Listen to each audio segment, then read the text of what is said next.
The 93X Half-Ass Morning Show podcast is sponsored by Standard Heating and Air Conditioning. Don't wait for an AC breakdown this summer. Get a free in-home estimate with Standard Heating and Air Conditioning. Schedule your appointment today at standardheating.com. The 93X Half-Ass Morning Show. 93 Things you'd never cheer for in life. That are awesome in wrestling. I watched somebody get buried alive. He punted that baby. Father finally hit his son. A son finally hits his father. An angry biker just broke into a guy's house and attacked him with a sledgehammer. An old lady was seriously injured. That old lady was injured again. A hero for children was slammed on his neck 16 times. A woman just got her nose broken. A mentally challenged man was just thrown off a cage. It's Thursday. Thursday. It's showtime, baby. Yeah, well, I'll be. We're off and running, the Thursday edition of the 93X Half-Ass Morning Show. That's what this is. And we welcome you folks. Looking good over there, Cubby. Really? Yeah, I'd say so. Are you guys serious? Yeah. Hot. Mm-hmm. You know what? The hammer's going to swing down any second, isn't it? You're setting me up. Now you're looking good. You're looking great, as always. You're fired. I knew it! 2 words, first and foremost. Thank God. But secondly, I'm wearing the same outfit I wore since Monday. I don't know. There's nothing different. Yeah, you are. I showered yesterday. Maybe that has something to do with it. You wear it well. You're glowing. Can I, hope you don't mind here, Josh, I'm going to let some mere mortals behind the curtain of our program here. By mere mortals, you mean Dana, Wapple, and Ashley? Pretty much everyone but you and I. Here's something that happened off air about 10 minutes ago. Josh from across the room, he says, I have an idea. And I said, oh, you do? And he said, well, no. I wanted him to think I was over here with ideas. You know? I let him down. I wasn't expecting him to challenge me on it, because who would, in their right mind, I mean, really, this is kind of a Nick, who in their right mind would follow up and say, well, what's your idea? You didn't let me down. Guess what, suckers? Last call for Booze Cruise tickets today. Today's your last shot to win one of those 4-packs of tickets for the Half-Ass Morning Show, Booze Cruise. So you ought to listen for your keyword to text during our program this morning. It looks as if some more passes will be dumped out in the 10 a.m. and 5 p.m. hours a little bit later on today. And there's something or another in here about a bonus keyword on our podcast, the Half-Ass Morning Show podcast. How about that? But this is it. Last chance. Be listening for your shot to float down the St. Croix tomorrow night with the beautiful people. Actually, this inspires what I think is a pretty good idea. You got a good idea? I do. What is it? Son of a bitch. Here's your last shot to float with the elite. The upper crust of society. I thought it was pretty funny when we got our email from Ryder, our hilarious promotions director / intimidating promotions director, saying, okay, today's it. We're all done. After today, we can't give away any more tickets. And I liked her reason, paperwork. She doesn't want to be doing paperwork on a Friday. No. We're getting this done today. Getting it done. People got to sign a waiver. We're not responsible for the dumb things you do. That's a reason enough for me. I don't want anybody to have to go I don't want anyone to have to go through any more paperwork than they. So here's the deal. Be listening today. All of this, of course, we thank Stillwater Riverboats. We thank our sponsor, Anytime Bail Bonds. Boy, Anytime Bail Bonds and the riverboats, Stillwater Riverboats, they've been supporting us pretty much since the beginning of this thing. For sure, Stillwater Riverboats, and the iterations before that, but anytime bail bonds, I remember them pretty much all the cruises we've had. It's been a poke. They weren't invited the first few years, and I'm not even sure how they got on there. But since then, they've just kind of become a part of it. They kind of bullied their way into the operation. The act like you've been there before. Yeah. Yep. Just kind of strolled on board, started ordering people around. We all thought, well, they must know what they're doing. And here they are. We should mention, if you don't mind. No. We are having a fall booze cruise for those that don't win. I know it's sometimes difficult to win some of these. We try and do our best to get as many people on as we can. But the fall booze cruise, if you would like to join us, that one you buy tickets. But then, it's easy enough. You can get on there if you'd like to. Right. You're guaranteeing yourself a spot. Hate to exclude anybody. No, it is what it is. But good point for the fall booze cruise coming up in September. If you want in, you just got to buy a ticket. You don't got to be playing around with the phone all day trying to win. So there's that happening too. There will finally be some sex appeal to our program today. Filthy porn queen Jordan Maxx is going to come on in studio later this morning. She's one cool chick. Yeah, and she likes to bump. On camera, for those that don't believe that statement. Yeah, it's great having her on. It was weird. I got an email from a guy yesterday. He's like, I don't get it. What, you had this porn star on a while ago, and she was awesome. Why didn't you ever have her on? Like, well, we've been having her on about every 2 weeks, and she's on tomorrow. Yeah. Mm-hmm. So he must have just missed those days. But that happens every once in a while where you're scolded for something that, wait, we're doing that. We have her on. So I hope he's listening today. I emailed him back. I'm like, bruh, she's going to be on tomorrow. Oh, that's we have good her on live. stuff. And I agree, she is awesome.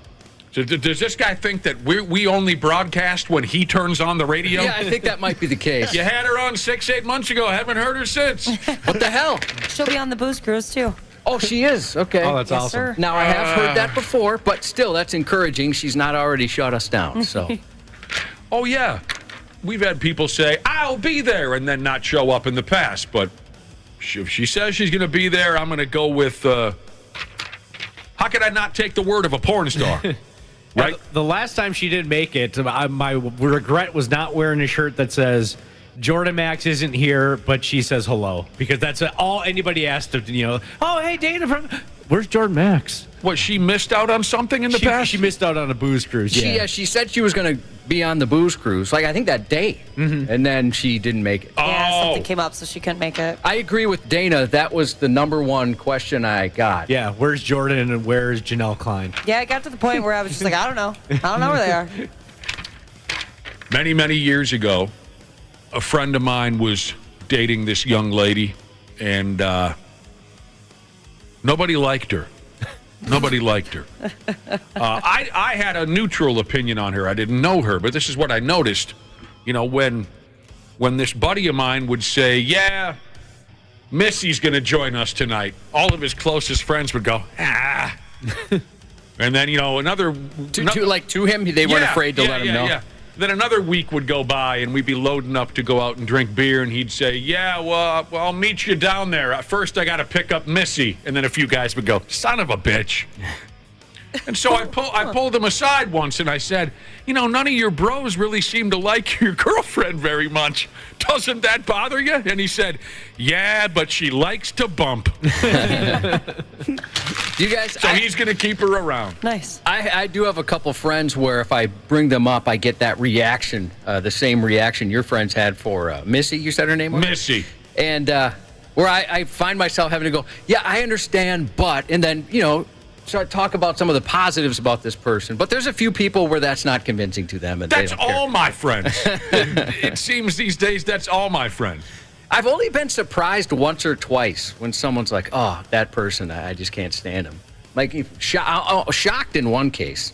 But, yeah, other times you kind of know. Yeah, I get what you're saying. Damn near any time I say, hey, I'm bringing this friend or that friend to an event, somebody says, damn it. You know what I mean? How about this? Well, I know the answer for you, but for everybody, do you have a family member where when someone comes up and says, hey, I met so-and-so, where you kind of cringe a little bit? Oh, yeah. And you think, don't don't associate me with that person. Yeah, Oh, definitely. absolutely. I've got 3, unfortunately. So someone says, "Hey, I met your cousin Donnie," and you go, Yeah. "Oh, for God's sake, please don't assume anything." Yeah, I'm always just kind of Yeah. wincing, like, all right, let's see what they say here. No, without a doubt. You've got 3 family members. There's 3. There's 3. It's a hell of a deal. I can't think of one, so I'm guessing I am that family member. You are. Yeah. Yeah. When other people are like, "Oh, hey, I met your brother." Like, Remember, I met your dad, and I said, hey, I've come to know your son, and he kind of, yeah, he's like, dude, really? Yeah, it's almost every one of my brothers for me. I'm like, oh gosh, yeah, they're interesting. Sorry. Well, here's the deal. We'll likely end up talking sex with Jordan Maxx. she's an expert. When she shows up here a little bit later, 8:20. Oh, yeah, hell, it's what she does to make a living. Let's let her buck here real quick. Talk to me about the awkward things about sex. Who wants to start? Josh, I'm looking at you because I imagine you're going to say everything. Well, there's a lot that's awkward. Sometimes, if you ever, boy, I don't know how to say this. Go ahead. This is a friendly place for you. Have you ever, like, afterwards, well, you guys don't feel like guilt after anything sexual. No, Nah. not at all. Like, not whatsoever? not at all. Really, like nothing. Not even just a tinge. Nope. Okay, I bet, Nick, I can find something for you. Okay. I bet you have said something you regret. Oh, absolutely. Okay, so we you- talking about during sex? Yeah, during oh, sex. Yeah. So, oh, yeah. there's been some sort of regret afterwards. You or, know me. Absolutely. Yeah, there's been regret afterwards for something I said. I'm going to say there's probably a couple different lines here. Insults. Maybe there's been some insults you've thrown out there that you might have regret. But I think the thing you probably most regretted would be something about you're the only one for me. I'm in love with you.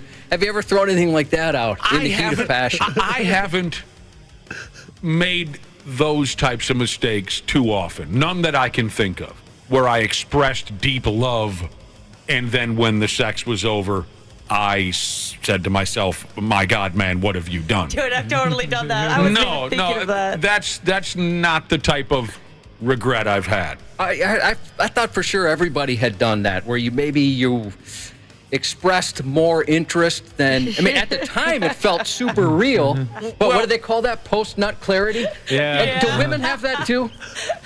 Where afterwards you go, you know what, I might have just went a little too far with where I thought this was Ashley, going. is there female post-nut clarity? Definitely, Okay. yeah. I've for sure said, why did I do that? said I love you and not meant it. Do you walk it back or just hope maybe it disappeared and everything else that was going on? Oh, I usually walk it back. Yeah. That's Okay, I awesome. did not mean that. I'm sorry. It's weird. I mean, Whoops. you said some things there, Josh. Expressed more interest than I should have, I guess. Yes, but you were talking about things like "I love you" and "we'll be together forever." No, I haven't done that. At least not that I can remember. But But you've never certainly, said, listen, I don't want to be with anyone else. Or something like that. if I did, I was too drunk to remember. Okay. Sadly, that's the story that I'll go with. But yeah, I've said some filthy thing, dirty talk gone wrong. Absolutely, a lot of our listeners know my story about the thing that I said. Yeah, you wanted to S her D, right? Yes, I did. Wait, no, other way around. Oh God. Yes, that's right. I said that once to a girl. She did not have a D. I was talking about my D. And what a disappointment I'm sure that was for you. Just slightly. The awkward things about sex. Falling. Falling. That's on top of my mind because I almost fell off the bed last night. And I like, Oh, you had sex last night? Congrats, Jeremy. It was with Jeremy, right? yeah, it was, yeah. Yeah, careful. I should have assumed anything there. But I cussed a little bit and I was like, oh gosh, darn it. And then he didn't say anything though, didn't acknowledge it. And that made me feel awkward for a minute or two. I was like, okay. So you felt, even with your boyfriend of many, many years, you felt awkward there? Yeah, I felt weird for a second, but then I got over it because, other stuff was happening. So I was like, all right. falling, that's a thing that happens. I just remembered, and I'll get there a little bit later in this conversation. Once, has anyone else ever had a sexual temper tantrum? No. I need more information, but I can't. There's nothing I can think of that would qualify. I'll tell you about it. That is. I still think about that. I still am embarrassed by that. Yeah. I had a sexual temper tantrum one night. I think I remember the story. Do you, Wapple? I think so. I was reading some folks' takes on the awkward things about sex. All right? And I'll get to my sexual temper tantrum. I don't lie in bed and think about, oh, God, I regret this and I regret that. I certainly have regrets in life. I'm not the type that's tortured by it. Some people nightly, they lie in bed and go, God, I should have done this and I should have. I don't have that problem, thankfully. But I do still think about my sexual temper tantrum because it was friggin' ridiculous and embarrassing. But let me tell you what people are. Your partner trying to do things they've seen in porn movies, thinking that means good sex. That can be maybe not awkward, but annoying. Yeah. Where it's like not really adding anything. It's just silly. I'm sure I've been that guy. Some things are best left to the professionals. Yeah, but God, exactly. Maybe I'm wrong, but when I was young, I could do all the things that the porn stars did. I could. And I know I'm not alone. Like clean a pool, deliver a pizza. Come on, the rest of you, when you were young, for God's sake, there was nothing that a porn star could do that you couldn't. Hey, I got nothing to prove. I can't think of anything awkward like that, so I'm guessing I'm still young enough where I'm capable of doing that stuff still. I'm pretty plain in bed. Well, yeah, but you never had one of those nights where you're just, Jesus, we're up to our 15th position here. Like you think to yourself, there really should have been a camera crew in here. Yes, that's what I'm talking. I'm not talking about today. I'm talking about when you were young. Yeah, well, some of you are still young, but I do remember a session where we afterwards looked at each other and thought, why did that last so long? Like we didn't need to do that. And the two other girls agreed. The awkward things about sex. Smells. Only had that once, thankfully. Yeah, I'm good, thankfully. Somebody or another nose said cargo. I don't want to hear the nose cargo story. I don't want to tell the nose cargo story. Somebody that's here. The time. That was terrible. I'm really self-conscious about smells, and I wish my partner was the same way. Oh, that's tough. A lady says when he's on top and you can feel his sweat dripping down on you, she lists that as something awkward about sex. Oh, that's hot. I was going to say, I've heard people say the opposite. Mm-hmm. I had a gal friend years ago who thought that was terrific. For the most part, she says, I can deal with it, but I hate when it lands on my face. Or even worse, in my mouth. Yeah, that'd be kind of gross. I used to sweat terribly during sex, but I was in terrible shape. I was a drunk. Another lady here doesn't like the fact that sometimes her beehole is visible as a sumbitch. Ah. Yeah. Get over that. Right. Well, it's awkward for this lady. Leg cramps. Oh, yeah. That is awkward, yeah. Not really, I guess I wouldn't say awkward, just really inconvenient. I'd say it's pretty awkward, depending on, how comfortable you are with your partner, but yeah, that sucks. You just lock up. Especially if it's a real painful one. Oh, man. Because you have to move. And well, yeah, you got to get on your... Sometimes you can't just, kick it out. Oh, hell no. Get up. Have you had it with a toe, like a toe cramp before? Yep. Oh, I've had it mostly in the calf, but... You got to stand up. You got to. You look like what was that Michael Jackson video where they leaned way forward? Criminal. You look like you're doing the Michael Jackson smooth criminal dance naked with an erection. You're trying to bust that cramp out. I dated a girl that was in a knee brace for a while from a softball injury, and that just always got in the way. There's no way to do it without it being painful. Hair. Oh, when you get dog hair in your mouth. That's the worst. Yeah. I don't even know if you realize what you've just said. Well, this individual, at least, Ashley, I don't know about your problems, but this individual is talking about when you get a hair from your sexual partner in your mouth or wrapped around your this or that.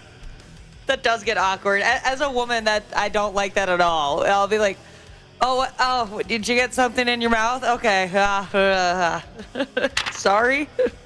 Cleanup afterward is listed here as something else that's awkward when it comes to. But by the way, Josh, will you say the word sex for us the way I like it? I don't know if I can. It's been a while. You haven't. Sex. Yes, there you go. I screwed it up. No, you did. You did fine. Clean up. I don't know what's so awkward about that. Yeah, just throw them a towel. A towel. What? You don't do it for them? What's that? Wow, I'm spoiled. Sometimes they have to throw me a towel. Yeah. We can all use a towel. And then people are joking around in here about the awkward parts of sex. The part where the video ends and I have to stare at my ashamed reflection on my phone screen. Sorry, I blew up. Here's a guy that says, as a man, I have to put in a lot of physical work while simultaneously delaying the good part. Yeah, you got to hang on some nights. It's a mental game sometimes. And then when air gets trapped. Yeah. And then it slips out.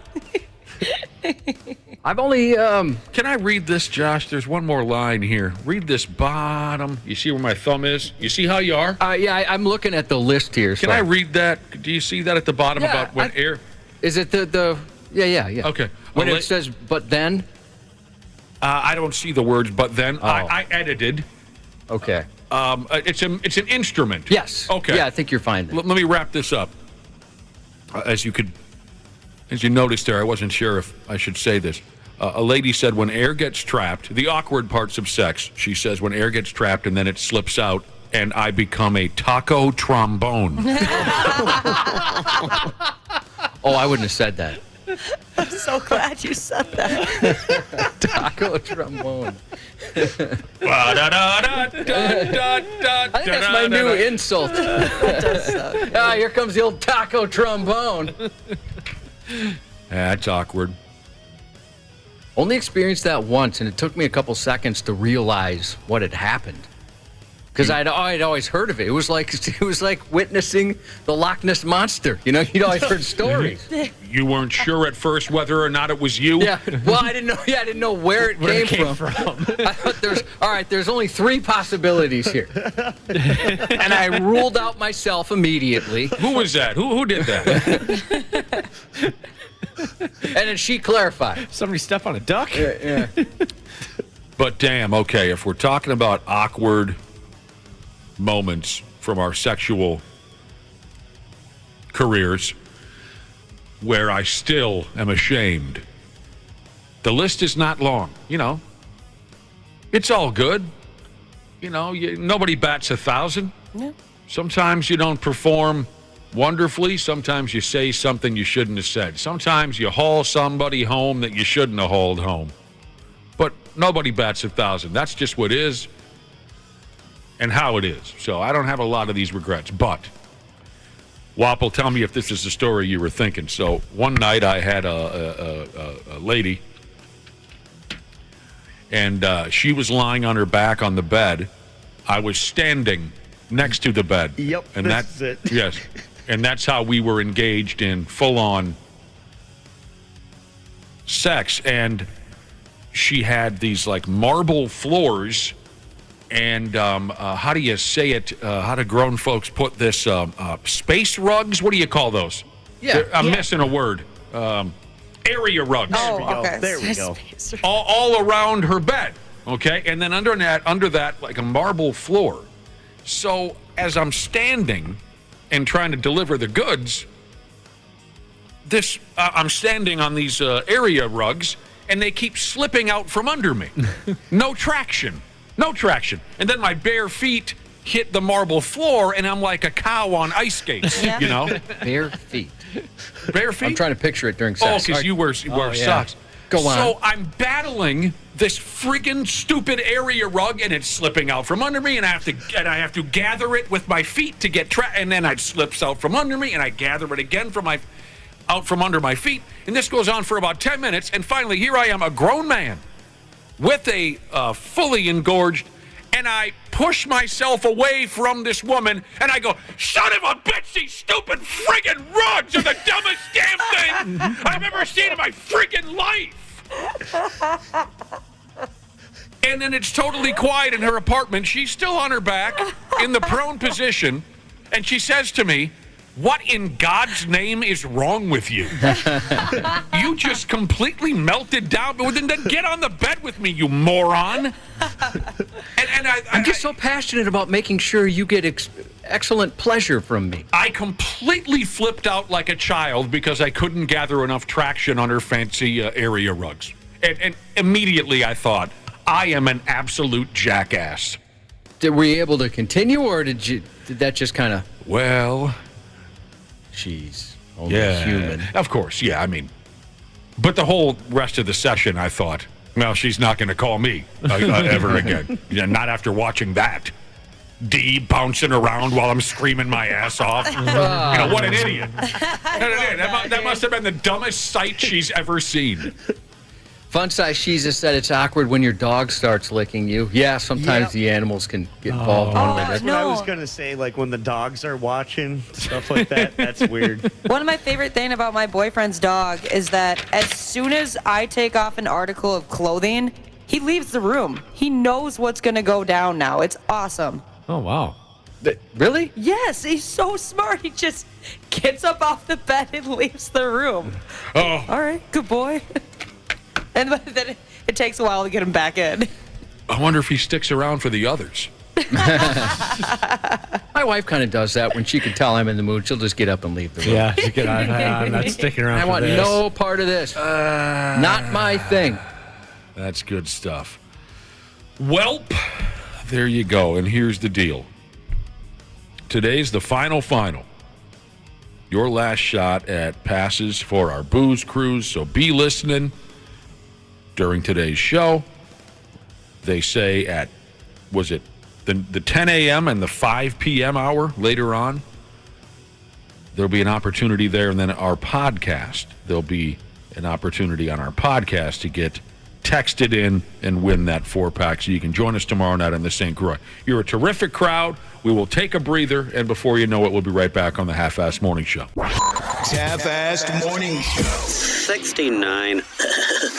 This show sucks. Who are you, fart knockers? 93X. CJ Ham for Standard Heating and Air Conditioning. When I'm on the field, I can take anything. But at home with my family, we like everything to be comfortable. That's why I trust the pros at Standard. They've been keeping Minnesotans like me comfortable for over 90 years. Is your cooling system making strange noises or not cooling properly? Don't wait for an AC breakdown this summer. Get a free in-home estimate with Standard Heating and Air Conditioning. Schedule your appointment today at standardheating.com.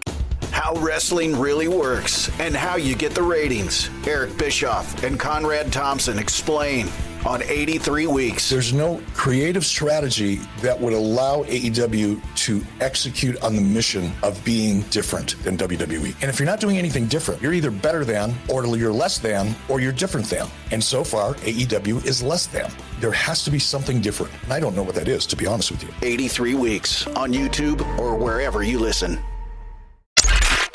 Stupid news on the Half-Assed Morning Show. Real quick, before we get into the stupid news. Quicker than a hiccup. We were talking earlier about the awkward things about sex. Awkward moments you've had in the sack. Got a great text message from Long Storyteller Jesus, and he says the most awkward is how you say it, the most... What happened there? Was that just because I said awkward? Yeah. Oh, I thought I had missed something. No. That's just cute. I appreciate it. Yeah, it did kind of sound like a little kid, you know? Yeah. It was adorable. Yeah, it reminds me of I couldn't say my R's and L's when I was young. Very awkward. Long Storyteller Jesus says the most awkward moment for him was Whiskey D. And he says, I could not just let it go. I was going to do this. I was going to perform. I don't care how long it took, how awkward it was, how brutal it was for the female. This was going to happen no matter what, he says. She's just looking at her phone, and he's just furiously attempting to get something going. Just any type of traction. I've only had that happen once, and it was incredibly awkward.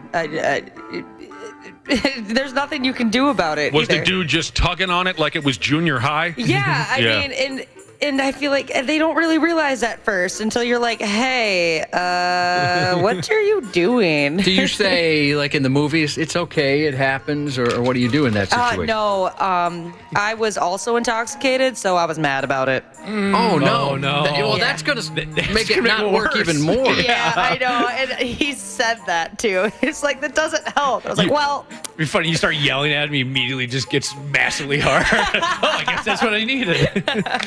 Yuck, bro. Good text message. Good stuff right there. Long storyteller, Jesus. All right, the stupid news. Let me tell you something, Josh. Mm-hmm. The way our first stupid news story comes off, it sounds like crime in India is taking on a more positive vibe. You'll see what I mean here in a minute. There's a video going up and down the godless internet where two thieves decided to rob a couple on the street at gunpoint. But the thieves ended up giving the couple they money. We're not very good at this. Kind of Robin Hood-esque. I suppose. Hopefully you follow that, because I know it's not what you expected to hear. Now, first off, it appears that the two thieves are absolutely drunk, smooth off their asses, and they're riding a moped together. Cute, right? The two drunks on a scooter approach the couple, who was just walking down the street, and they point a gun at him, and they demand monies. One drunk thief searched the dude's pockets, and when he only found a very small amount of paper money, the thief went ahead and handed the dude his own cash, almost as if he felt bad for the guy. Also, according to a witness, the thieves noticed that the young lady, half of this couple that were, almost robbed, the thieves noticed that the young lady was wearing fake jewelry, so they left her alone too. Eventually, these two hammered thieves were nabbed by police. Apparently, these two fellas aren't nice to everybody they meet. The cops found around 30 suspected stolen cellular telephones on them. Wow, that's a lot. But how about that? They're not complete douchebags. No, they were sympathetic. Oh, you only got a 5 on you? Here's a few of my bucks to, get you through the rest of the night. These guys, you saw the video, Josh. Mm-hmm. How in God's name these guys were able to, the word I'm looking for is... just function? I mean, they reason? Stand straight? There's a word that I lost, and this happens to me more and more every day. Orgasm. No, it's not orgasm. Operate is the only word I could get. The fact that they can operate this moped without killing everyone in town, that's how drunk they were. I'm going to start keeping unpaid bills on me, so then if I ever get robbed, they'll just look at that and be like, your electric bill's overdue. We're going to take care of that. What if it was, no, it wasn't we felt bad for them. We're just looking out for the next robbers. That's all. Don't want to disappoint the next guys. We're the pre-robbers. Yeah, well, here's a stupid news staple. Somebody went ahead and used another human being as a urinal on one of those stupid airplane rides. It says here now, a woman received, this is the line they went with, this is not me, this is the article. A woman received a mile-high golden shower while on board a plane ride to Miami back in November of 20+22. This nightmare went to court recently. This poor lady was sitting next to her husband, and she's trying to get some sleep. She was thinking to herself, please let me sleep for the love of God. In court, they explained it like this. The lady got woken up by a warm, moist surprise. That's pretty gross. That surprise was courtesy of a drunk douche who had been causing a scene and yelling at airline staff earlier. He was hauling off and relieving himself all over this lady. That's justifiable homicide, is it not? Absolutely. If you wake up and some dude's peeing on you? Yeah, I would come completely uncorked, Josh. Any type of fluid coming from another person, yeah, it justifies homicide. What about a solid? I would also say a solid would too. Yes. What if it's a little of both? Oh, yeah. Sometimes those coincide. They happen at the same time. What about a vapor? Some sort of vapor, like a gas? Is that murder or is that more just a beating? Beating. Any of the other elements we'd like to cover here? But you guys are right. It's more than liquid, solid, vapor, all of it. I would become a very violent person. So there's this lady. She's asleep, drunk guy, whiz bang, all over her. The lady even said this in court. She said that he finished by, quote, shaking his penis like we fellas do. He even shook it off. There was a study not too long ago that maybe a study's the wrong word. It was a study. It was seeing how men and women operate at gas pumps, and they noticed that most men shake the pump at the end, just when it's done filling up. Oh, I do that too. Oh, you do? Okay. Yes. Well, in the study, it said most men do and most women do not. I learned it from a man, though. Oh, you did? Yep, that's why I do it. Interesting. And that's something I never would have correlated, that it's because of urinating. I love that old joke about the porn star at the gas pump. I just don't know if I can tell it anymore. So I'll save it. Probably not, yeah. Dude even shook it, she says. Yeah, to get it all out. The lady cried. The flight staff helped her into some dry clothes. They were in the middle of something you couldn't pay me $1 million to do, a 15-hour flight from Dubai to Miami. Ugh. The floor around her seat was sopping wet, so the flight staff moved her to a new seat, but somehow she ended up in the same row as the drunken-ass prick again. That did even after he had treated her like she was on pissmops.com. She's right back in the same row with this guy again. Her husband demanded the airline alert the cops there in Miami. This is something, too. I mean, right here, by God. After this disaster, the woman was being treated by a psychiatrist who diagnosed her with post-traumatic stress disorder. Jeez. Damn. So she can't fly because she's scared of getting peed on? Well, didn't say anything in here about not flying. It just says she's been diagnosed with post-traumatic stress disorder. I probably wouldn't get on an airplane for a while after that. I don't know. I bet she could probably get on a few free airplanes True. from that airline. Oh. Dude, free flights for life. All right. That begs the question. Would you get urinated on for free flights? Sure. Yes. You would? Yeah. You guys are sick. I don't travel enough. You guys. Well, I'd start traveling more. I think it would depend what they looked like.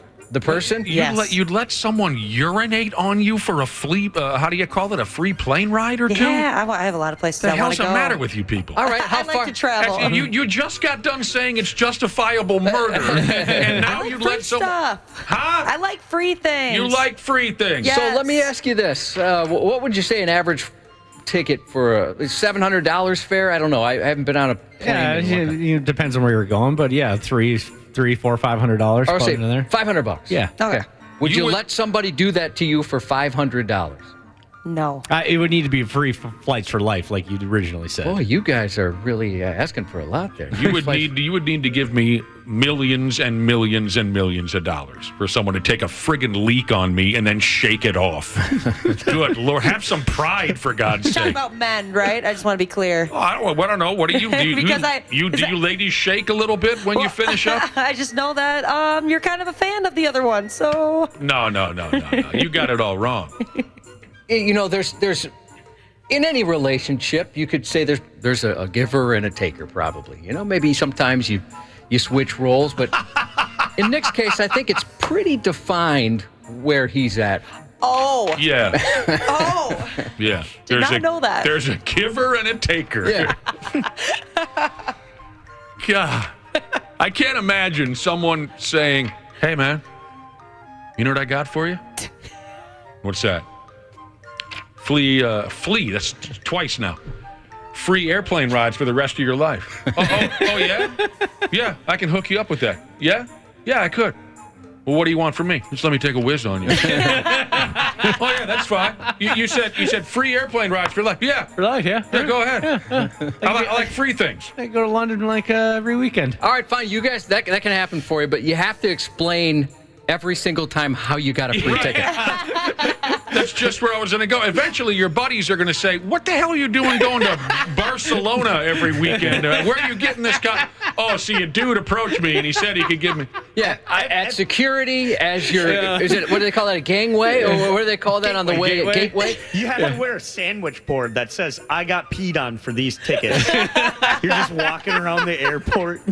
Where were you two 20 years ago when we were doing this kind of nonsense on the radio? Seriously. This person says, "Bro, I just went to stupid Ireland and the flights were $6,500. Oh, that's right. It was for first class, brah. There he is. First class. High rollers listen to this program. High rollers. Folks driving around town summers in Ohio saw something strange enough that they gave the cops a phone call. They saw long black hair hanging out the trunk of a car. Thankfully, it wasn't anything like what all you Dateline watchers? Yeah. It wasn't anything like what all you true crime fans whack off to. Nobody had been killed and stuffed into the trunk. It was just a wig. Somebody was getting wiggy with it. This is up on 93x.com. Word. I think that's worthy of calling the cops for. I would call. Yeah. Definitely. Yeah, just to be on the safe side. An Ohio woman who put her wig in the trunk of her vehicle earlier that day had no idea it would lead to a showdown with the police. Oh, weird. This gal recorded the whole thing and put it on TikTok. When did people start doing that? The gal with all the hairy junk in her trunk goes by the name of Toria Townsend. She told the local news she was in a rush before a hair appointment, so she threw her wig in her trunk. She didn't realize the hair was hanging smooth out the vehicle. A woman driving behind Miss Townsend saw it, called the cops. They caught up with Miss Townsend at her parents' house.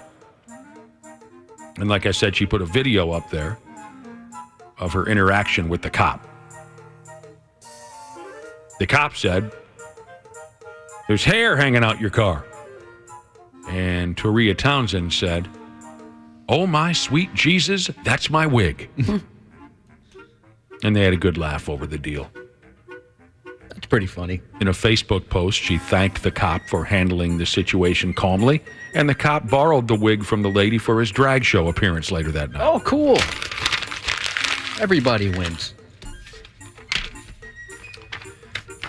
I was just joking around about, where were you, Dana and Ashley, who would accept another person urinating upon them for free stuff.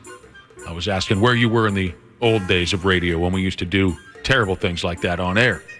Probably the worst, stupidest, wacky radio bit I ever unfortunately found myself involved in was, back in those days, Josh, it was anything to get a reaction, anything.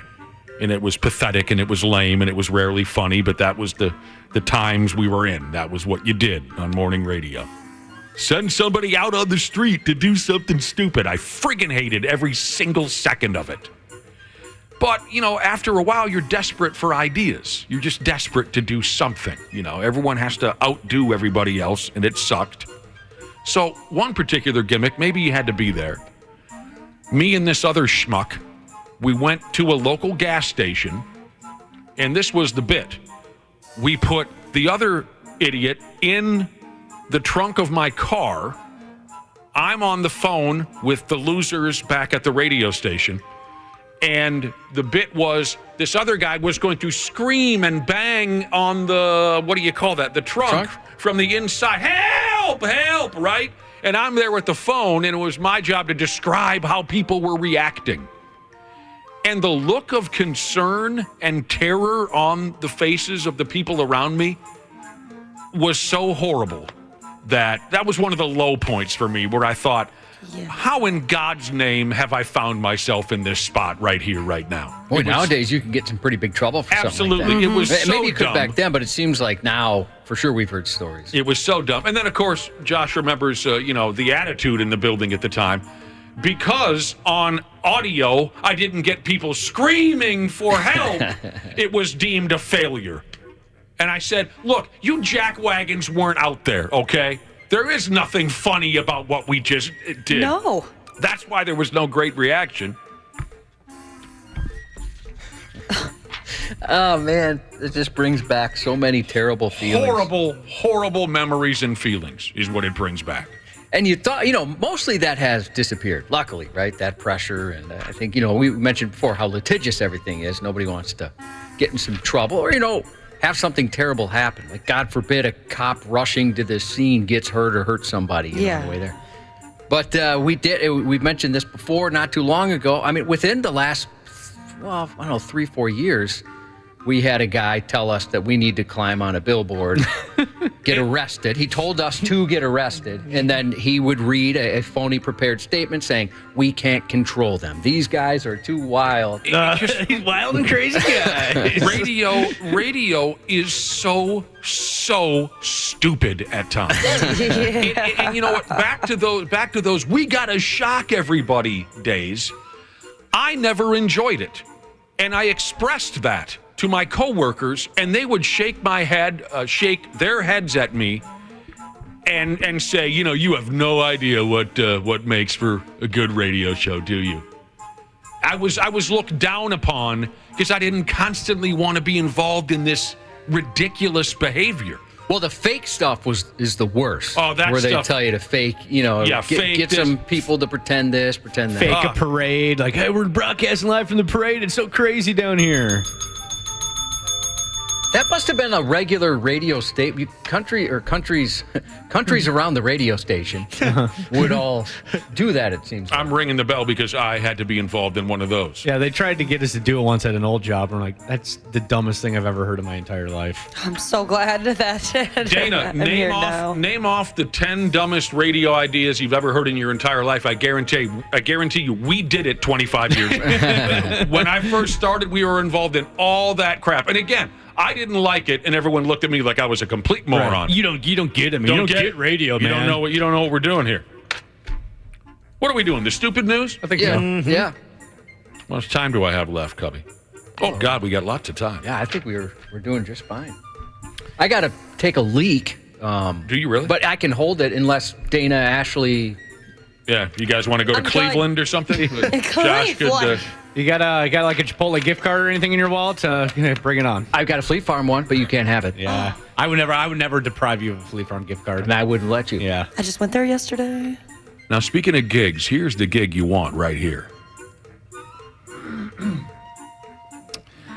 A lady didn't come to work for the last 20 F me running years, and she just now got fired for that.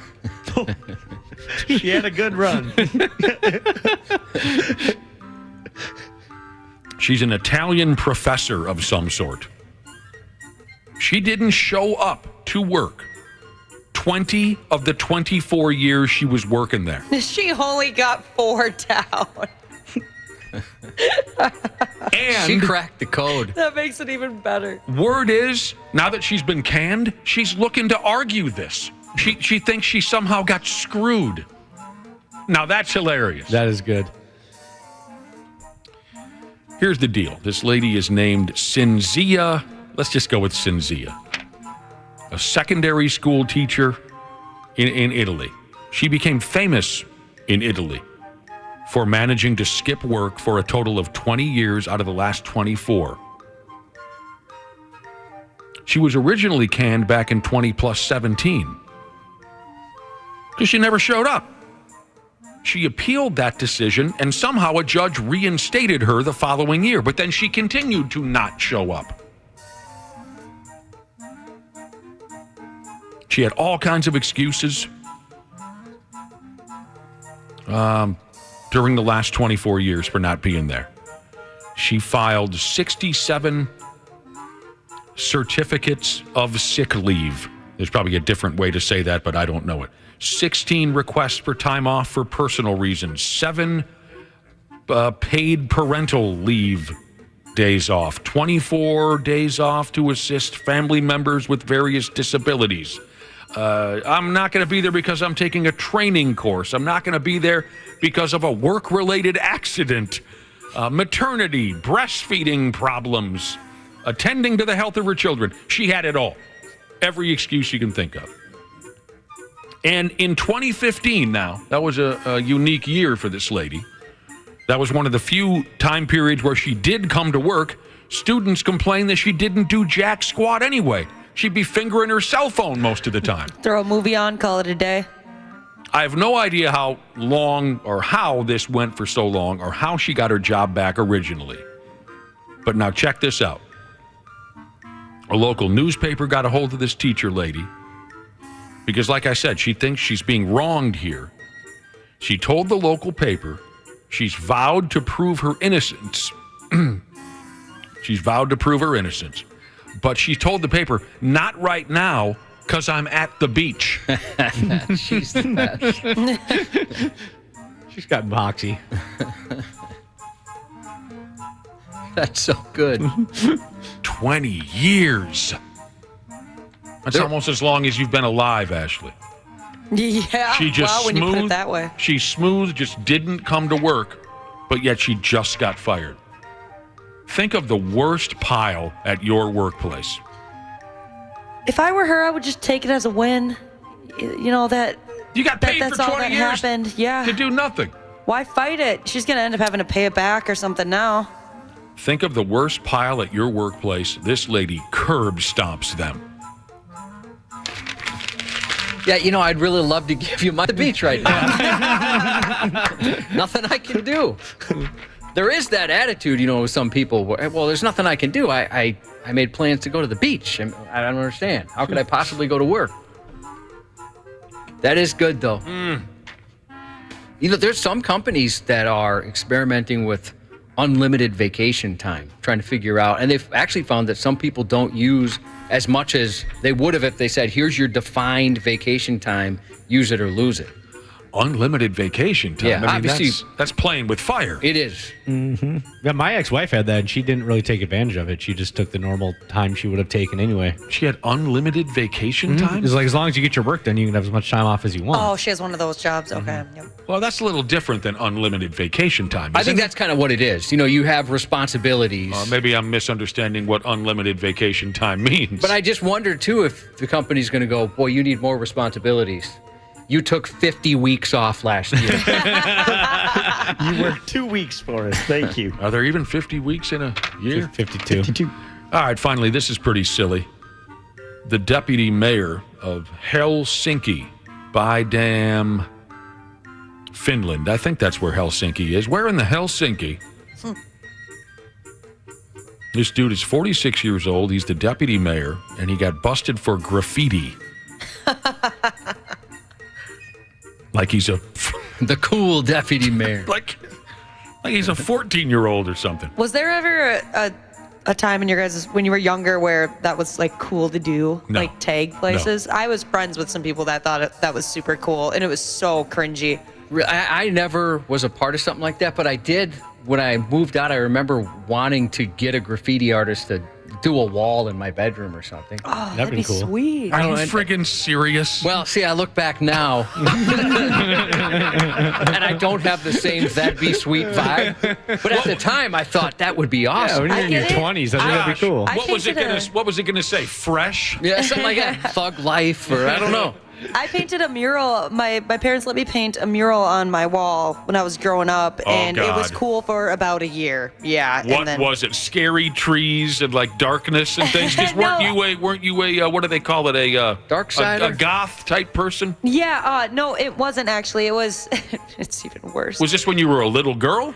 I was probably or a teenager, or 14, 15. Oh, okay. I wrote the biggest part of it was lyrics from an Eminem song. Oh, which lyrics? Yeah, you take my breath away, you're a supernova. You wanted to write that on your wall. You take my breath away, you're a supernova. Yep, and I did it in like graffiti style letters. At the time, I had a boyfriend, so I put his name on my wall. Could you please tell me a picture? You did that? You put his name on your wall? Yeah. I'll bet it actually looked. You're a very talented artist. you are. Yeah, so I bet you made it look good. Didn't look it like was pretty garbage. cool. Yeah, I even put like a little. It looked like there was a brick wall behind it and all that. Dude, Josh, I don't know if you've ever told that story. You were going to hire a graffiti artist to paint one of the. Yeah, I mean, I do think it's talent, what people are able to do. Oh, there's no question about that. And we get to see a lot of it because we got some train tracks right behind us, and you see some artistry going by. I mean, oftentimes foul. It's unbelievable what folks can do with a can of spray paint. Yeah. Absolutely unbelievable. I am the least artistic guy in the world. My point is, you were going to have a graffiti artist spray paint? I'm kind of a tough guy. I'm trying to change that tough guy image. It's too hard. It's ingrained in me. The graffiti artist comes in and just robs you. It's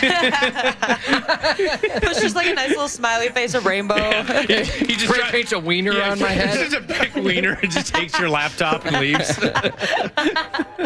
So how long did you have your boyfriend's name painted on your wall? Too long. Definitely until after I moved out, because my parents painted over it. Wait a minute. Wait. It was there forever and ever and ever until you moved out recently? Yeah. Well, that's really strange. So when you'd go back to your folks' place, you'd sleep in your old bedroom and your friggin' junior high boyfriend's name was on the wall? Yes, and it wasn't like a normal name like Joe or John. It was very unique. You never thought just to take a roller and just cover it up? That is creepy. I know, especially because I had another boyfriend, and during that time, he was like, you had many boyfriends between that guy and, right? Yeah. I'll bet that kept those guys in line, though. I hope so. You got the guy in the bullpen. He's waiting to come in. His name's right up there. I wonder how he's doing. 10 years later, you're laying in your bed looking at the wall, Donovan. Whatever happened to Donovan? I mean, so yeah, I go from wanting this graffitied wall to now I have nothing up. We have one thing on our walls, and I get crap for it all the time. And we have like a bookcase with nothing on it. And even my kids like, put some stuff on here. It surprises me your wife isn't into that. Because she seems like she likes taking pictures and stuff. She does, but she knows I don't really like stuff up on the wall. Oh, I mean, okay. I'm not saying I'm going to fight her on it. But I've come around to stuff on the wall. I never had anything and got my balls busted the same way, Josh, and then I started putting up old albums and things like that, framed old albums. I think it looks cool. Some people think it's douchey. Does. So if you weren't going to have fresh spray painted by a graffiti artist on your bedroom wall when you were a kid, Josh, what about dope? Dope, that'd be a good one. Yeah. Well, here's the thing. Like, I honestly had no real ideas. I mean, I was going to tell them, like, I like heavy metal and stuff, but so I made me like some logos, Megadeth or Iron Maiden or something. But I was just going to let them do what they wanted for the most part. That's hilarious, man. That's absolutely awesome. All right, we got to take a break. It is such a talent, though. Oh, no doubt about it. Very, For very God's talented. sake, I couldn't even draw you a stick figure here without horrible. Yeah, it's beyond understanding even. Really, when I drive by a bridge and I see I don't even know physically. Now, physically, how do you do it? How did the guy get up under the bridge and do that? Yeah. Uh-huh. What do you got, a cherry picker or something? Yeah, like in the middle of the highway, like under an overpass, there's no bridge by. It's like, how did you do that? Yeah, what are you're standing on Yao Ming's shoulders or something? Have you guys ever used spray paint for an extended period of time? No. Well, you know my. Oh, you mean like to paint a wagon like or something? I did a railing. Okay. Long railing, Yeah. so I'd put the rust-proof stuff on there and then the color. Yeah, when I was a kid, you get an instant migraine headache. I thought for sure I'm going to die. I didn't have any protection. Nothing. And I was out there for hours going up and down on this thing, and I could barely stand. Mad respect to those graffiti artists. Just do it where it's legal, Yeah. Fresh. Sports on the 93X Half-Assed Morning Show. To make our selection, I will invite up our former 5th overall in 2005, Carey Price. Bonsoir. Le Canadiens de Montreal are proud to select David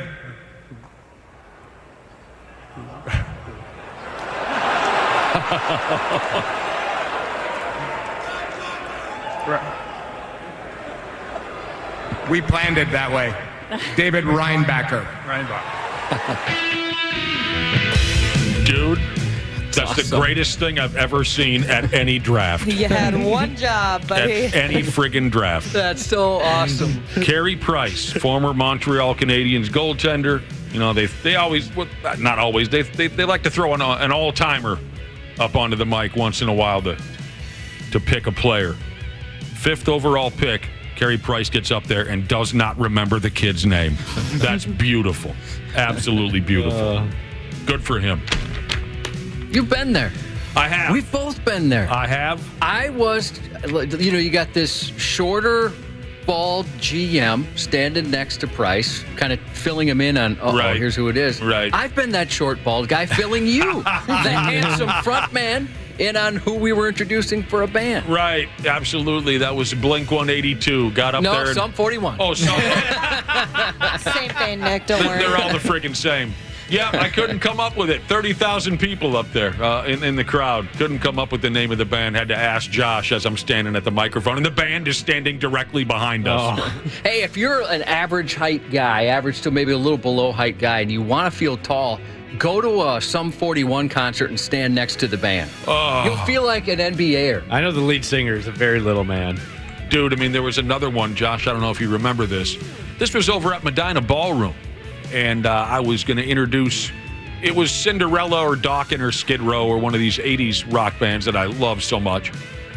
But they had an opener that was also a signed band. You know, a lot of times you get a local band and they don't want or need an intro. They're just going to play some cover songs, right? But in this case, there was a signed act, and their manager was very, very friendly, which is rare. Usually these band managers are friggin' douchebags, and you can't stand them instantly.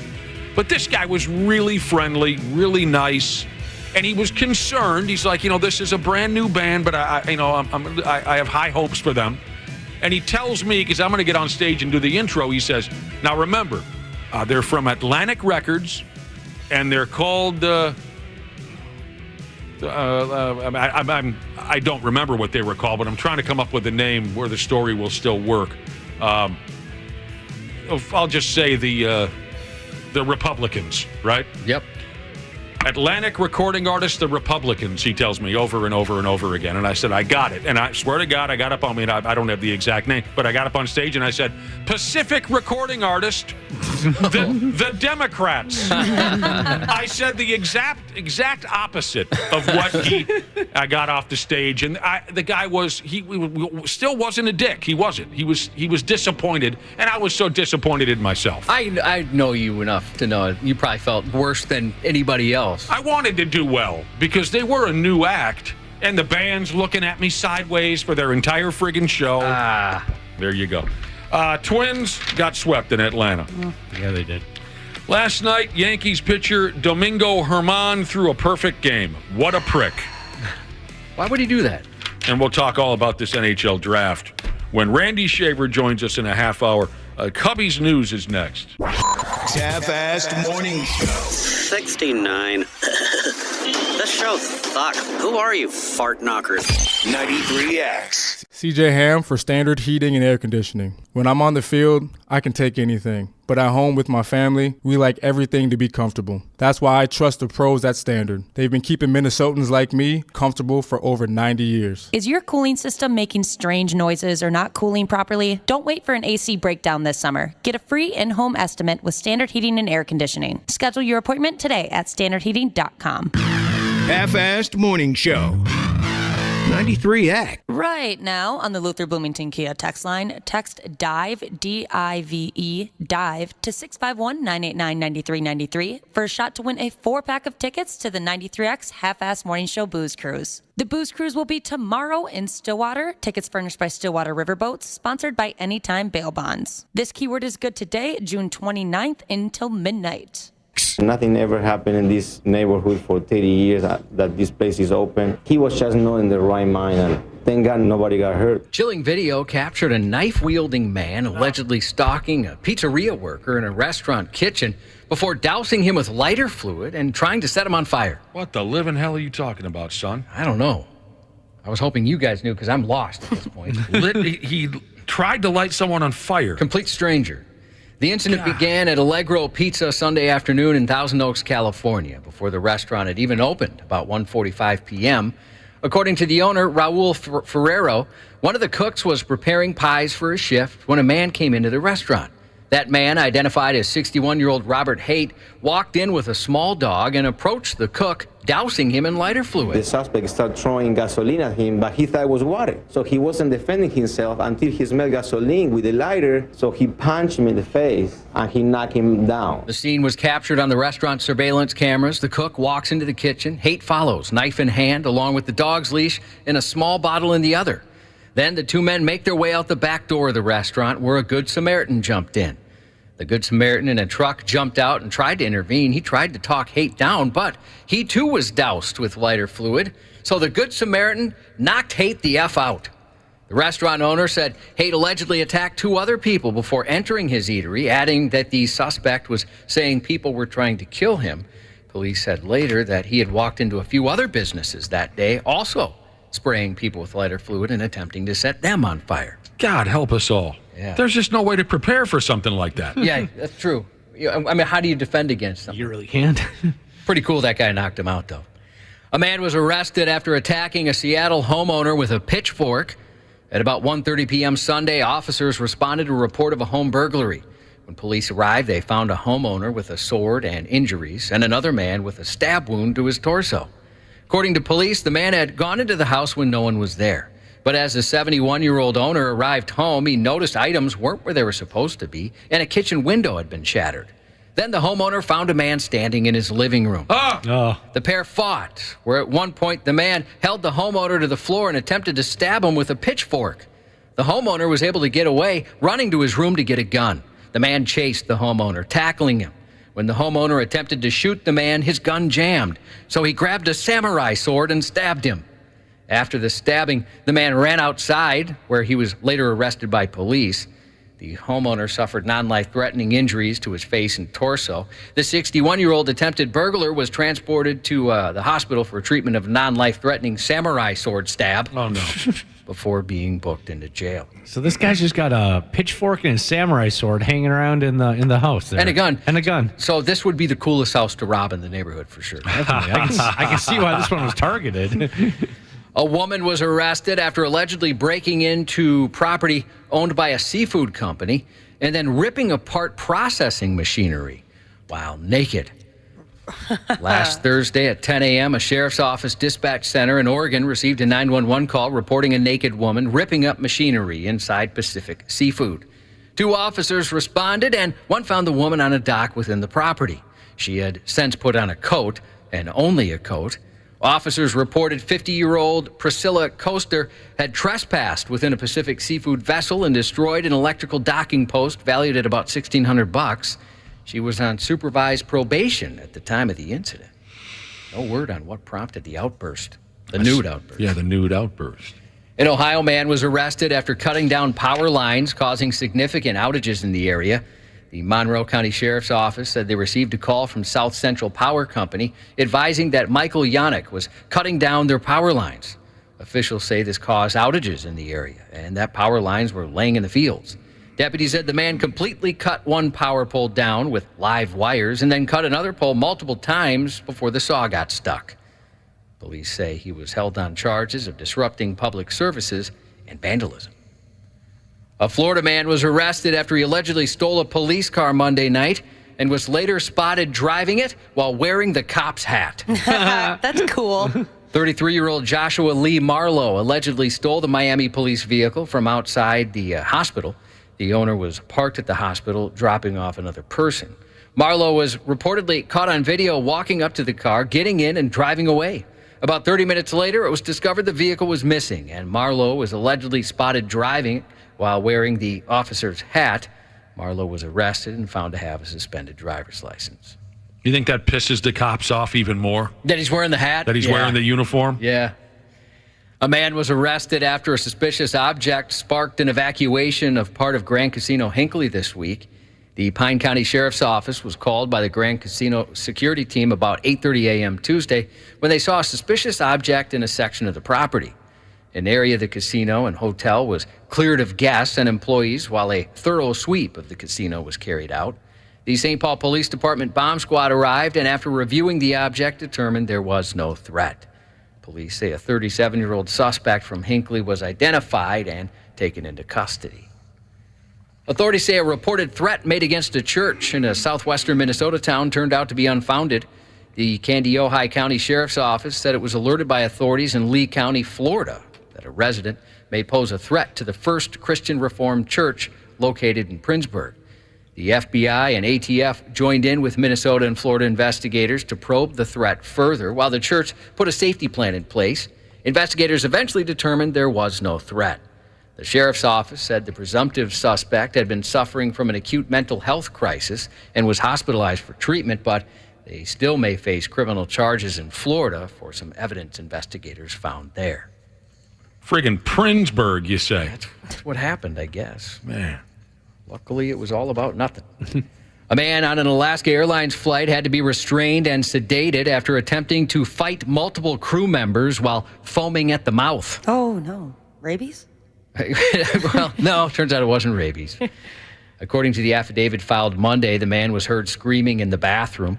When approached by an attendant trying to assist, he punched the door open and began heading toward the cockpit with drool and foam coming out of his mouth.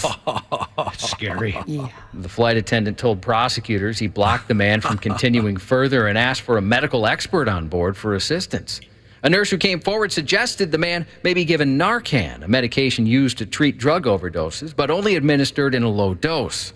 That's when witnesses say the man began resisting, trying to punch and push on people and grab onto them. After being handcuffed and given sedation medication, the man told passengers he was having a panic attack, not an overdose. Witnesses said that after the plane landed, the man tried to hide a piece of foil, though, and that foil had a white powdery substance between the seats, and he was caught. In an interview with law enforcement, the man said he was experiencing vertigo and had taken 3 THC gummy bears before the flight, which he said could have contributed to that reaction. However, he couldn't explain why he had the foil, and at one point he appeared to tear up when pushed for an explanation. I've never believed that drugs were glamorous, but I'll tell you what, if it's going to make me drool in public, I might make a run at some of these. A man who worked in the Twin Cities airport surreptitiously video recorded other men more than 140 times in employee-only bathroom stalls. According to the criminal complaint, February 16th, airport police were alerted by a visibly shaken employee to the 36-year-old suspect attempting to take photos of him from under the stall. This was in a men's bathroom below gate E2 in Terminal 1. The reporting party said the suspect was still in the bathroom. Police confronted the man, who acknowledged being in the bathroom. He told police he began working at the airport in May of 2022. He said he'd been taking videos in 2 employee bathrooms below Concourse E for a few months, the charges read. Officers confiscated his cell phone and had its data searched for evidence. On the phone were 143 videos taken inside the airport bathrooms from August 11th to February 14th, showing men at various stages using the bathroom. Boy, that's a lot of videos in that house. Yeah. People go potty a lot at the airport. Also in the phone were photos taken inside a public bathroom stall, 14 photos of airport closed-circuit recordings of a male passenger at a coffee shop with his pants exposing his butt. The charges didn't specify the St. Paul man's job at the airport, but while working there, he held a security identification display area badge, which was said to be issued to anyone with an operational need to access the secured space surrounding a terminal. What is it about some people that makes them want to watch other people cut a turd? Yeah, I'm not sure. There's no part of me that has any interest in that. Maybe it's in their DNA. Hereditary, maybe? Are we talking hereditary things and DNA now? I learned it from watching you, Dad. Literally watching you, Dad. A Florida man was arrested Saturday after deputies said he pointed a laser at a sheriff's office helicopter. He put us on signal 14. We're going to need a ground unit to head toward North Oxford Road. We're getting hit with a laser, green laser. One of these guys, the 34-year-old named Robert, allegedly flashed the green laser at the sheriff's office helicopter multiple times. Unbelievable. Temporarily blinding the crew. Sheriff Ken Mascara. Can't make... Ken Mascara? Wow. Ken Mascara. That's something you can't make up. That is sexy name. He said it was important to remind the public that pointing a laser at an aircraft is a federal crime. Doing so triggers temporary blindness and could have deadly consequences for the crew and the public and cause catastrophic damage to the aircraft and any structures in its path, Mascara said. No injuries were reported in the incident, and the giant man baby was arrested. That's a perfect way to put it, too. He's facing 5 years in prison. Wow. And a $5,000 fine. Those are some of the biggest morons we have in society today, the laser pointer crowd. Yeah. You guys know I got a new laser pointer? And I think every story we've read has been a guy, and they're always 30 or older. It's weird. Very strange. Guys that grew up watching wrestling in the 90s when the guy couldn't cut a promo in the ring without 9,000 laser pointers on his body. Oh, wrestling or concerts. Oh, Those yeah. were the days, man. The 2023 Minnesota legislative session resulted in some new laws that go into effect this weekend. Here's a few of note. New laws? New laws. Get a few of them. Non-compete contract clauses, now banned in Minnesota. Employers may no longer put non-compete clauses into employment contracts, one of several provisions. Such clauses typically restrict an employee from working for a competitor or in a certain geographical area for a set period of time after termination. That goes into effect Really? Saturday. Yep. Well, that has a certain effect on this industry, does it not? It does. Yep. Yeah. Nobody said a word to us about this. Were they hoping it would just pass us by? Yep. Well, they told us that if we left, they wouldn't consider it competition if we were up against this radio station. Voting rights for former felons. Minnesotans convicted of a felony who have completed incarceration will have their right to vote restored on Saturday. Previously, convicted felons were required to complete all portions of a criminal sentence, including probation, before voting rights would be restored. And, of course, the biggest headline-grabbing new law, adult use cannabis, sort of, on Saturday. So pumped. I'm pumped about this. Yeah, absolutely. I want to hear every word of this. Yeah, you were waiting. Minnesotans will have to wait another month to legally light up, but certain provisions in the adult use cannabis law technically begin this weekend. It includes funding for the Office of Cannabis Management, as well as establishing a 10% tax on retail cannabis sales. 20% of tax proceeds go to local governments. The portion of the law that officially legalizes cannabis possession and expunges certain cannabis-related convictions begins August 1st. That's exciting. Oh, you're damn right it is. By the way, only 2 more days to stalk someone in Nevada. Starting on Saturday, it is a crime to put a GPS tracker on people's vehicles. Get your stalking in now in Nevada. Gosh, I want to know what creepy men got away with doing that because they're like, oh no, it's technically not a law. Well, right, it's legal. I don't know why you're judging. It is legal until Saturday. Come on. Step it up. The same guy who puts a GPS device on his ex-girlfriend's car so he can find out where she is at all times also has a brand new laser pointer. Yeah. And he's going to use it as the airplanes go by.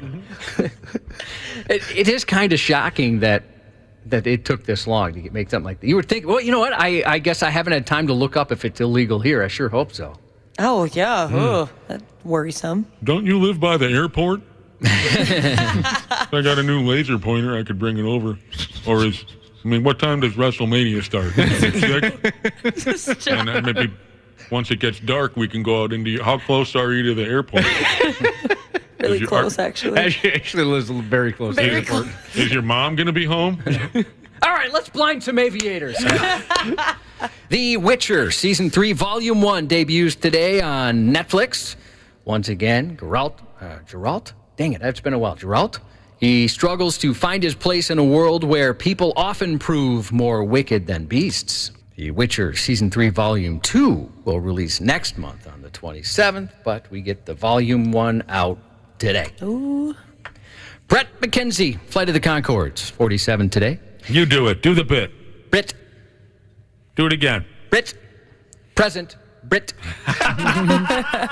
The namesake for the band Dokken, Don Dokken, 70 today. Oh, no. Did Don Dokken turn 70? He sure as heck did. And nobody should tell you otherwise. Comedian Richard Lewis, a regular on Larry David's Curb Your Enthusiasm, 76. Celebrated actor with a legendary mugshot, Gary Busey, somehow still kicking at 79 today. Wow. Shout out to Wisco Snow Owl Jesus. Today's her Friday. And because we're off next week, being patriots, happy early 4th to you. Mm-hmm. Happy 22nd to Tots Jesus. Happy 50th to Wake and Bake Jesus. Happy birthday to Rosalie and Crop Farmer Jesus' oldest son, Melvin, turning the big 07 today. And that's 93X News. KARE 11's Randy Shaver on the Half-Assed Morning Show. The truth of the matter is we were flat, and we made no adjustments really in the game, almost whatsoever.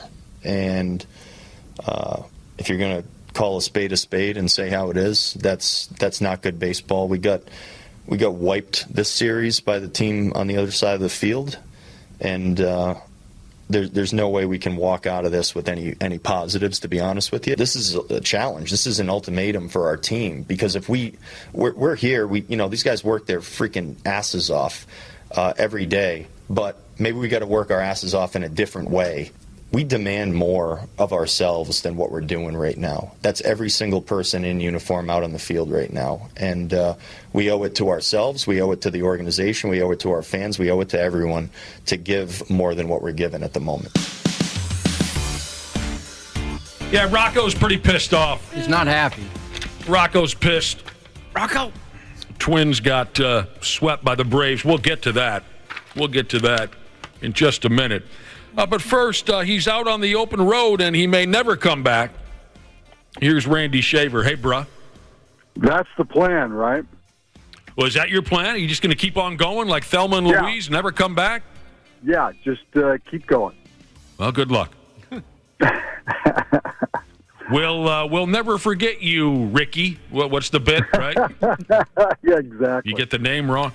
A lot of our listeners have been waiting on what you and your wife's next move is on your ball and chain All-American road trip. Last we heard, you were in Columbus, Ohio. I am sitting here in Columbus, Ohio this morning. Mm-hmm.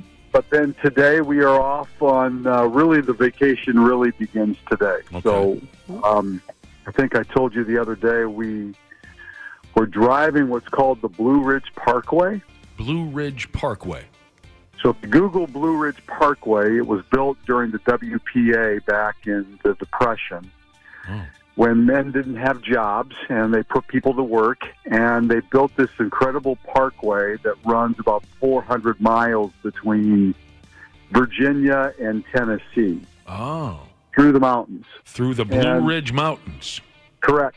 And so we've driven the northernmost 80 miles of it about 5 years ago when we were going out to Duck, North Carolina. Okay. This time we're taking a right and we're going south, and we're going to go. Tonight we'll end up in Roanoke, Virginia. Very historic. Yep. Eventually we'll be going through Asheville, North Carolina. We'll be going through and ending up basically in Gatlinburg, Tennessee, which is the end of the parkway. I'll be damned. I've never heard of that. I've never heard of the Blue Ridge Parkway. If you Google, like, famous roads to drive in America, there's like going to the Sun Road in Glacier National Park, which is an amazing drive. Blue Ridge Parkway is probably in the top 5 as far as drives to go. So we're going to jump on the Parkway today. It'll take us about 5 hours to get there from here. And then it's about an hour's drive to Roanoke on the Parkway. But we'll drive the Parkway until until Sunday, and then we're heading. Well, I won't tell you. I'll tell you tomorrow where we're heading after that. Fair enough. Top down, cranking the yacht rock. Yep, yep. Just as free can be, you and the wife. Well, that sounds wonderful. When you're making a long drive through Virginia and into Tennessee, by God, do you make sure that car is running smoothly? I try my very best, Nick. It's a constant check of the dashboard to make sure no lights are on. All right. Don't look under the hood. Just keep looking at that dashboard. That's right. Please, no alarms go off. I say that silent prayer, please don't let the engine light turn on. Well, it sounds beautiful. Oh, no. Look out, Randy. Oh, my. That just gave me a chill. Yeah, you and me both. No. That's not going to happen. What the hell was the name of that movie? Deliverance? Deliverance. Oh, no. Oh, poor Ned Beatty. Yes. Great movie, though. Really was. Burt Reynolds at his finest. Ned Beatty. Who am I missing? John Voight? Wasn't that? And then whoa.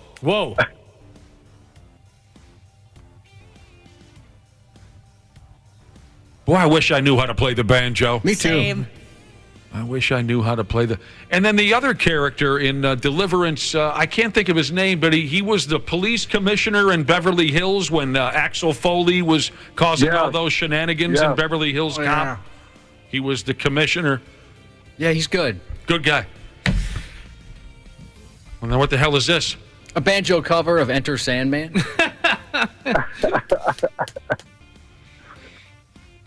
If you're going to get abducted, these guys might be kind of cool to get abducted by. They know some Metallica tunes.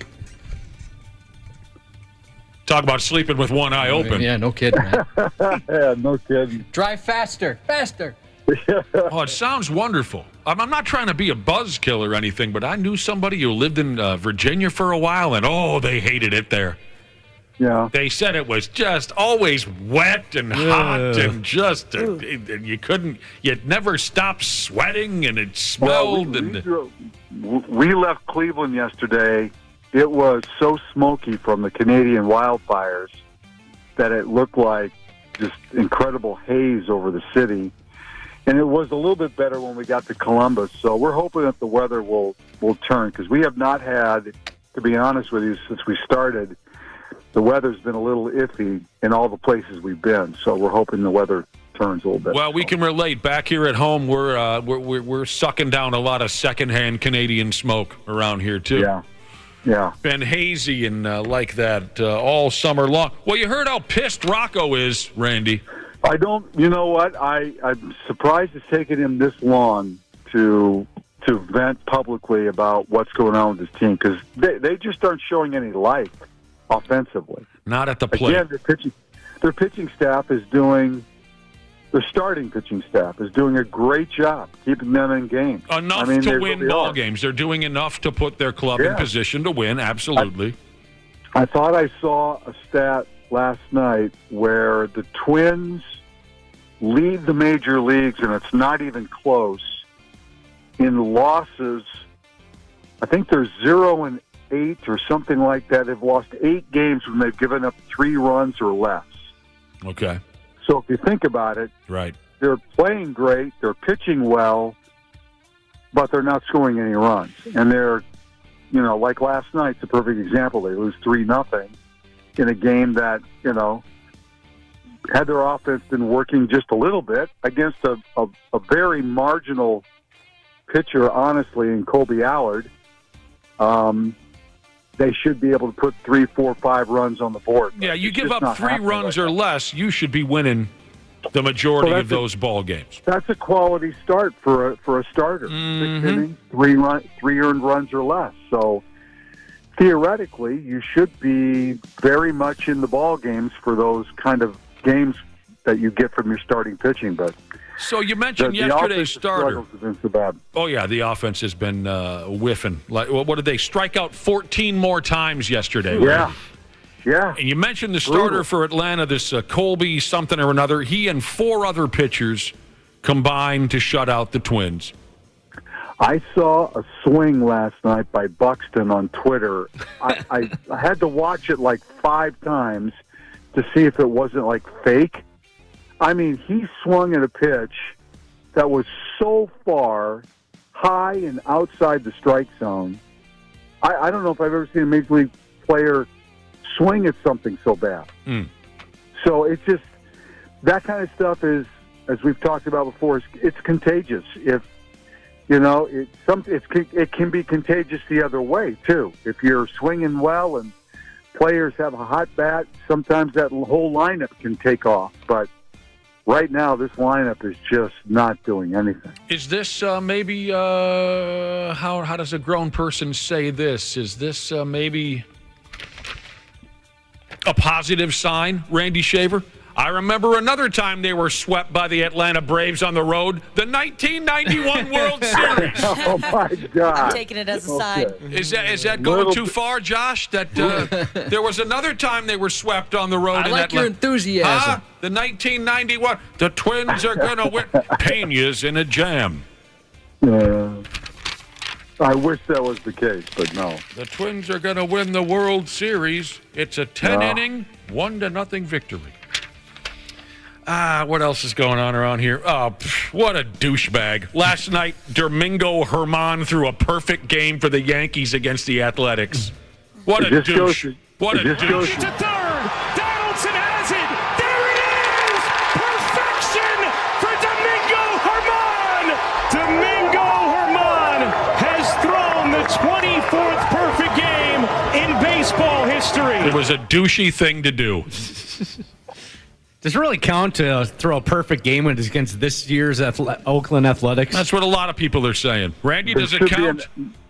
Maybe there should be an asterisk next to it, yes. You know what, though? It shows us why baseball is such a fun game, because you, honest to God, never know what's going to happen from game to game. Domingo Germán has been horrible up until this point this year. He got booed out of Yankee Stadium. His last start at home, Yankees fans booed him out of the ballpark. He's been caught cheating twice. Yeah, right.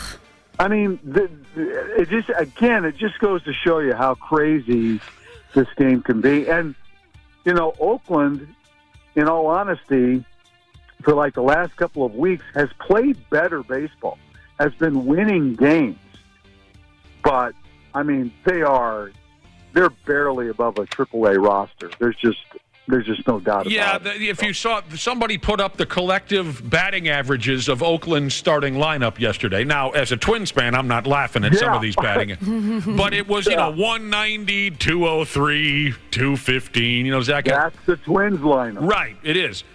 People are texted in saying, how much Gorilla Glue did this guy have on his hands yesterday? Others are commenting, Josh, where did that crowd come from? Because that crowd sounded, the game was in Oakland. Yeah, they were psyched, I guess. I mean, of course, you're excited to see a perfect game, but I didn't think many people were there to make that amount of noise. I think what you're hearing is the echo of the few fans in the stadium, that it echoes through the stadium. There you go.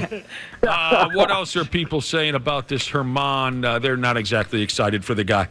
The 24th perfect game in big league history, the 4th in stupid Yankees history. Can you think of the others, Randy? Yes, it's Don Larson in the World Series in 56. 56, and he then, says.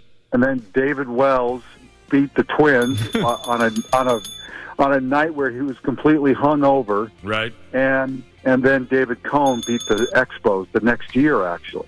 The Expos. God, that feels good when someone's... You know what you do with cones? In the summertime, you got a cone. You make a move. What does the cone do? Stay still. Exactly. He's a cone. 9 innings pitched, no hits, no walks, 9 strikeouts, 99 pitches. The last perfect game, Felix Hernandez of the Seattle Mariner. Oh, that was 11 years ago. Yeah, 2012. 2012.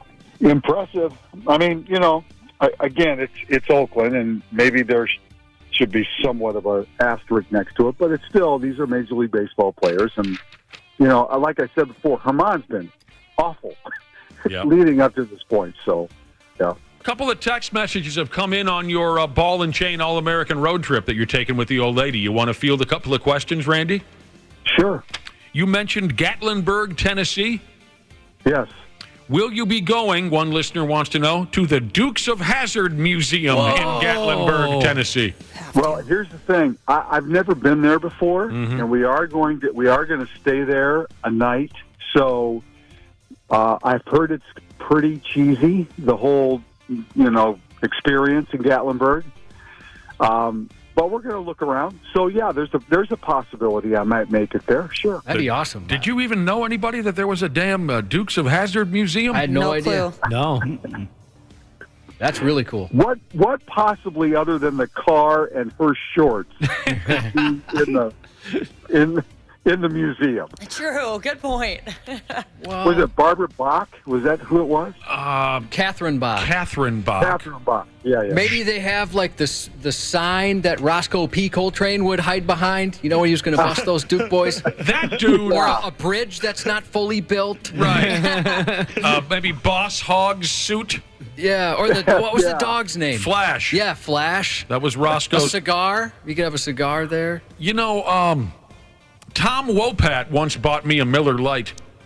That's awesome. Yeah. Was he in town, like, singing? We were at some kind of I think this was at one of those Brent Favre events that I used to go to. Oh, okay, so just more of a social 20-some years ago, a social engagement, and I was just elbowed up to the bar with Tom Wopat, who portrayed Luke Duke. Oh, man. During the Dukes of Hazzard heydays, and he was buying around, and he bought me one. He seems like a really nice guy. He was a nice guy. Yeah, he's a singer. He's a crooner now.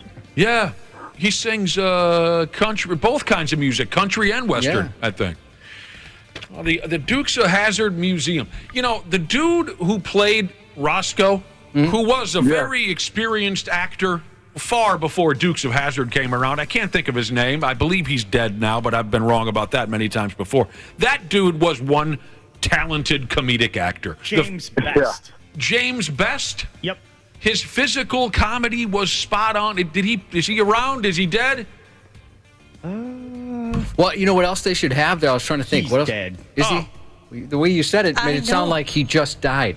No, 2015. Okay. Not the hog's breath. The boar's nest. The boar's nest. They should have the bar they always went to. They should have a recreation of the boar's nest. All right, now that we're so curious, Randy, I think you got to make your wife go to the Dukes of Hazzard Museum when you guys are in. At least try and take my picture in front of the museum. Yeah, and put on those shorts, Randy, the Daisy Dukes. What song was that? Speaking of Gatlinburg, Tennessee, it was Gatlinburg, mid-July, just hit town and my throat was dry. Was that a boy named Sue? Somebody text me, 651-989-9393. What song was that? Gatlinburg, mid-July, just hit town and my throat was dry. I think it was Boy Named Sue by Johnny Cash. Oh, another listener wants to know, I don't know where this is, but another listener wants to know if you're going to swing by Dollywood. I don't think that's I don't know if that's in Gatlinburg. Well, but I thought she was from that general area, Dolly Parton. She might be. I guess I'm not Tennessee, familiar. it says. Oh, it is in Tennessee. So they're saying go to Dollywood and go to the Dukes of Hazzard Museum. Okay, well, we'll keep an eye out for both. All right. Let me check my text message. And for the record, my wife is not thrilled that we are staying in Gatlinburg, just for the record. She's not thrilled with that? No. What about Graceland? Oh. I've been to Graceland. It's that was Memphis, she's right? been there too. Actually, yep, that's in Memphis. It's in Memphis. Did you guys watch that latest Elvis movie? I keep busting your balls about this. No. Why won't anybody watch the latest Elvis movie? You talking about the one that's been out in the theater? Yeah, with Tom Hanks' horrible character and horrible acting job in that movie. I have watched it. I thought it was actually good. It was interesting. What do you mean you have no interest in an Elvis movie, Dana? What's the problem? Just no real interest. You don't respect the king? Well, I do, but not. He doesn't like what that hip shake does to him. Yeah, exactly. Makes me think of pure thoughts. All right, people are telling me I'm correct. It's A Boy Named Sue. Johnny Cash. Do you even know that song, Dana? Yes, I know Johnny Cash. Okay, I good. watched that movie. I like that movie. Friggin', what's his name? Phoenix? Joaquin Phoenix. All right, where are we going with this, Randy? How about a sports history quiz for you? All right. On this date in 1990, a Major League record was set when 2 no-hitters, speaking of terrific pitching performances by that sticky dude from New York. In 1990, a Major League record was set when 2 no-hitters were pitched on the same night by 2 different pitchers in 2 different leagues. Who were they? I'll give you a hint. One pitch for the Oakland Athletics, the other for the Los Angeles Dodgers. 1990. I was fresh out of high school. Huh? I'd say Valenzuela. Yes. Hello? Yeah. Did you hear the bell? Oh, no, I didn't hear the bell. Yes, you are correct. Fernando Valenzuela. And maybe Stewart? Dave Stewart, he's correct. Nice. All right, Brad, you got some catching up to do. It's 1-0 Randy. No, Brad's not here. Brad's not here? Yeah, Brad's not on the phone. It's not Friday? No, it's not Dad it's Fights? Thursday today. Nice job, Randy. That always throws me because I don't picture Fernando Valenzuela still pitching in 1990. Yeah. You know what I mean? Yeah. I thought he was cooked by then. Or some people don't picture Dave Stewart with the Oakland A's either. So that's all. Well, because he went on to Toronto. That's right. That's and what has you're a saying. lot of success in Toronto. Yeah, he did. We got a listener who's going to Dollywood. I've heard it's cool. Yeah, me too. Is it located in Gatlinburg? Pigeon Forge, Tennessee. Oh, that's up by Knoxville. I'll go along with it. I wouldn't know any better about Tennessee. What do you want to tell us? Why your wife isn't excited to stay in Gatlinburg, Tennessee? Because it's Gatlinburg, Tennessee. I'll go along with it. Then. I'll go along with that as well. All right, so last night's NHL draft, and no one was shocked to see this Connor Bedard go number 1 to the Blackhawks. There you go. And with the first overall selection in the 2023 NHL Draft, the Chicago Blackhawks are very proud to select from the Regina Pats, the Western Hockey League, Connor Bedard. He's from Regina. Yeah. I saw a picture of this kid. He looks 11 and a half years old. You're not kidding. A lot of those guys do. It's like today's NASCAR drivers. Have you seen what a lot of today's NASCAR drivers look? The other day I was watching the JV NASCAR race, and they popped up a picture of Joe Gibbs' grandson. He looks like a 7th grader. Yeah. You have to look for like a phone book on the driver's seat, see if they can touch the pedals. They're all tiny little guys. Dashboard. They're built like you, Wapple. You should be driving the Viagra Pontiac or something like that. Oh, that'd be sweet. I mean, Pontiac still isn't involved. They're not involved. Just a lot of lefts. What's Joe Gibbs' grandson's name again? Courtney? Barry? Courtney? Andy. What did you say? Barry or Andy? Oh, yeah, that's right. Robin. Is that right? It's Robin. Robin. Yes, his brothers Barry and Andy and Maurice. The first Minnesotan taken in the draft was a kid by the name of Oliver Moore from, how do you say, what town is he from? I had it in front of Moundsview. Moundsview. He was also taken by the Blackhawks at number 19. Couple spots later, the Pigs took a kid from Rosemount. Charlie Strammel, I think is how you say the name, who is a sophomore at Wisconsin. Huge kid, big kid. Minnesota Wild proudly select from the University of Wisconsin, Charlie Strammel. All right. Obviously thrilled. You know, no better feeling than getting picked to the hometown team. You know, I always hoped that the Wild would pick me. It was always in the back of my head for sure, and to see that dream come true is a blessing for sure.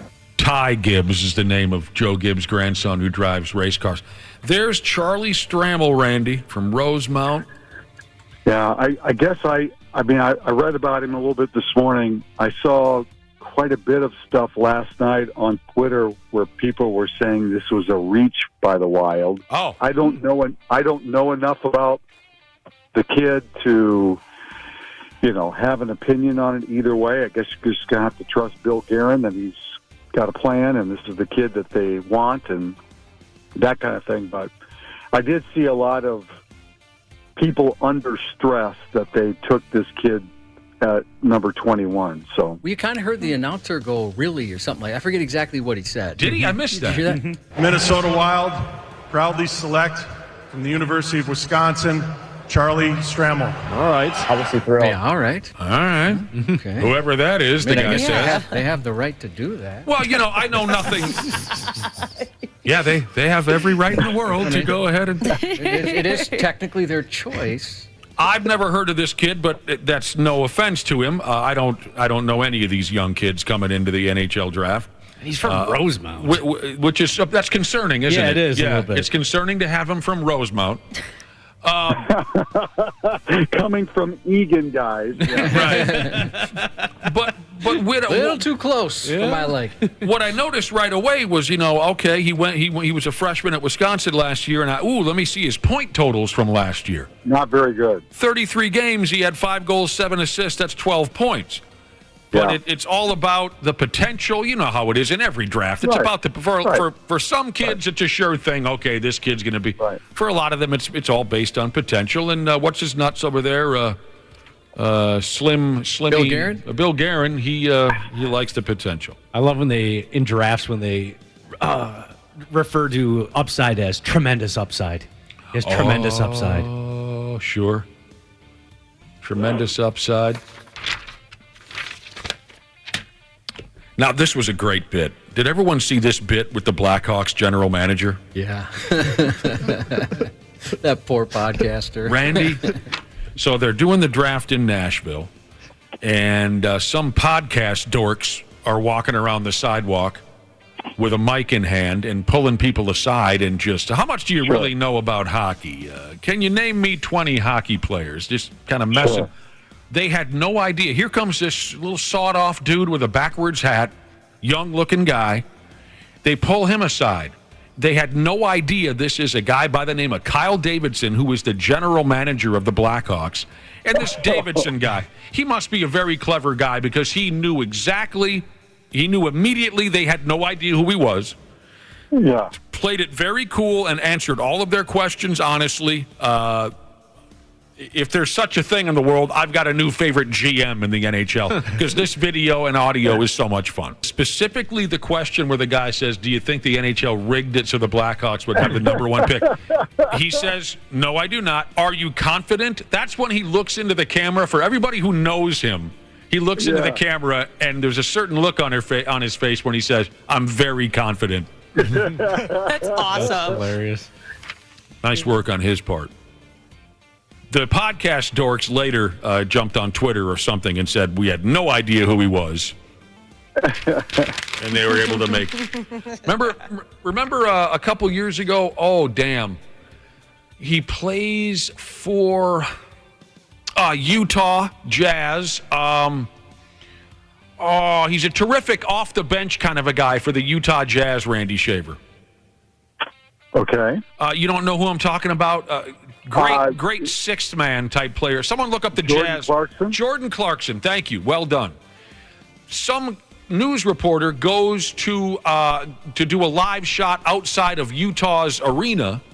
Something about the season coming up or something. Here comes Jordan Clarkson. He's leaving practice. The lady has no idea he's a player. And she's asking him questions. How many Jazz games do you go to a year? And he says, damn near every one. It was just great because he played along beautifully too. Okay, Randy. Yeah. We'll close out our NHL draft talk here. Did you see what former Canadiens goaltender Carey Price pulled off last night at the draft? I did not. This is beautiful. So the Canadiens had the 5th overall pick. They get Carey Price. Handsome as ever, isn't he, Josh? Oh, he looks great. Handsome as ever, and he's been out of the game for a while. Well, maybe not as long as I think. When did Carey Price retire? Maybe only a couple of years, or maybe even less than that. When did Carey Price hang it up? It seems like he's not that far from... He's still pretty young. The game. Anyway, they get Carey Price up there to announce the pick. Randy, he completely forgets the kid's effing name. To make our selection, I will invite up our former 5th overall in 2005, Carey Price. Bonsoir. The Canadiens de Montreal are proud to select David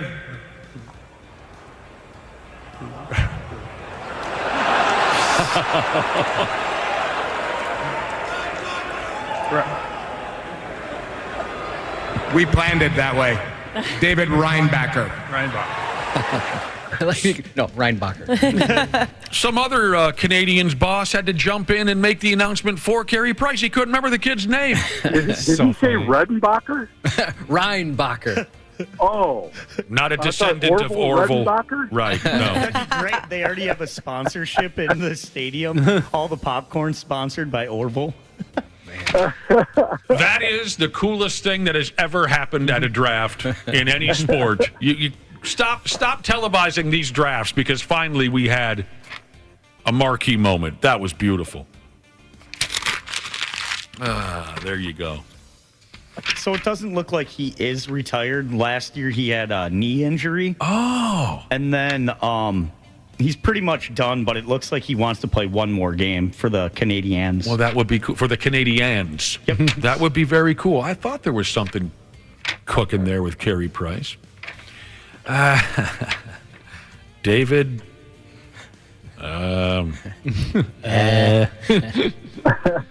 Here's something or another I wanted to throw your way, Randy Shaver. An article talking about how sports bars are dying. Oh. And they are, I guess, for lack of a better term, blaming the death of sports bars on the young people, because all they want to do is finger blast their cell phones. That's how they watch games now. They watch them on their. They watch everything on their phones now. That's where they get everything. I love sports bars. Me too. So they're talking about how that has been, made a negative impact on sports bars. The young people like to watch them on their phones. I guess I was gonna guess that maybe the price of buying all of these feeds for all the sports teams was probably putting sports bars out of business. I never considered such a thing. If you're the type of sports bar that's got every stinking channel, It's expensive. Right. It costs much more for a restaurant to do it than just your average Joe with a cable package. They got to pay extra.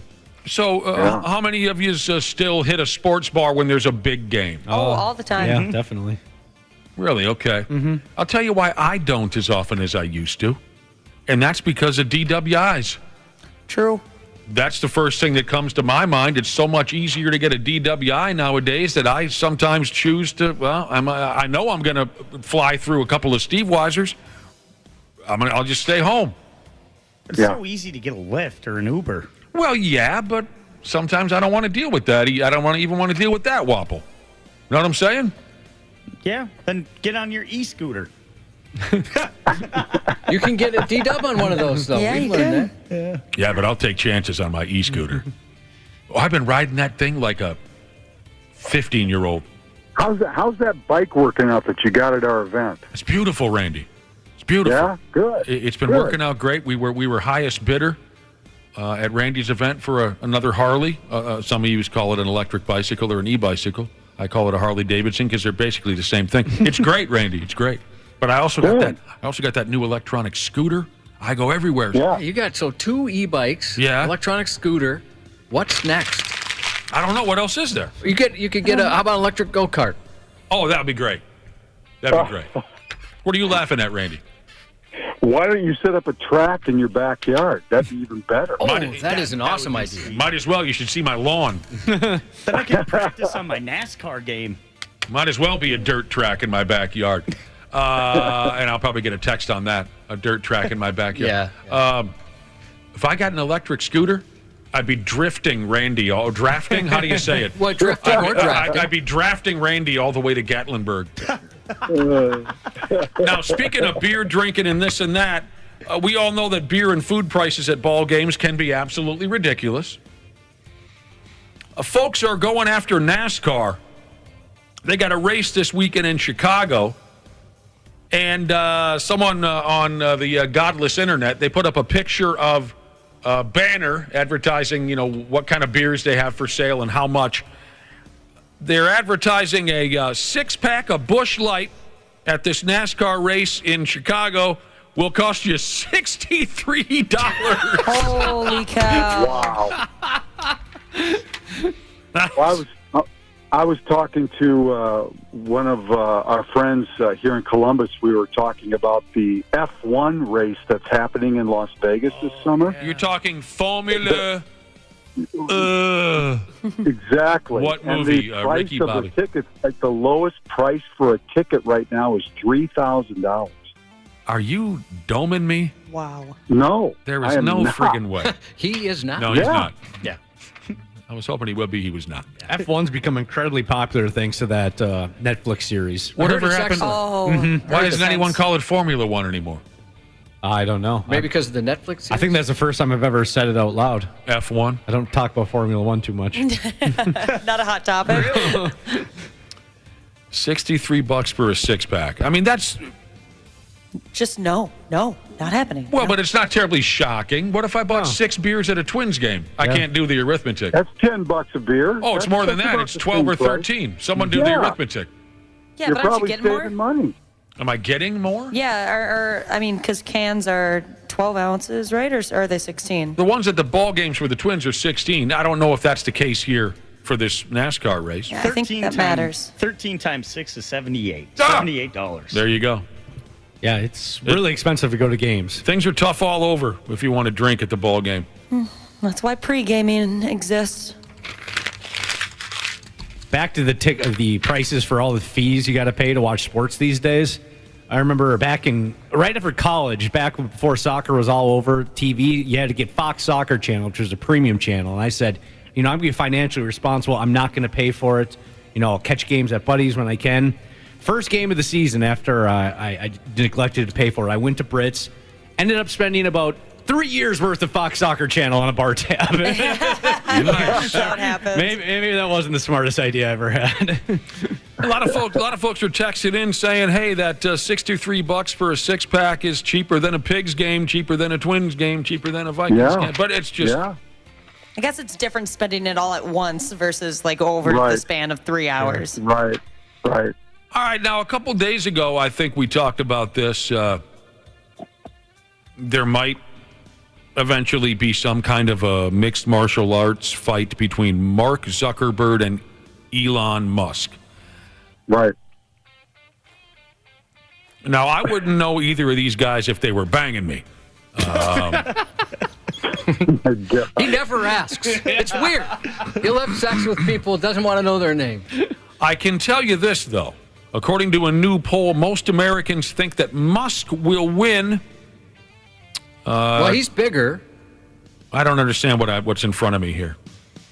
It's something about the odds. Doesn't matter. Most Americans think that Musk will win if they fight.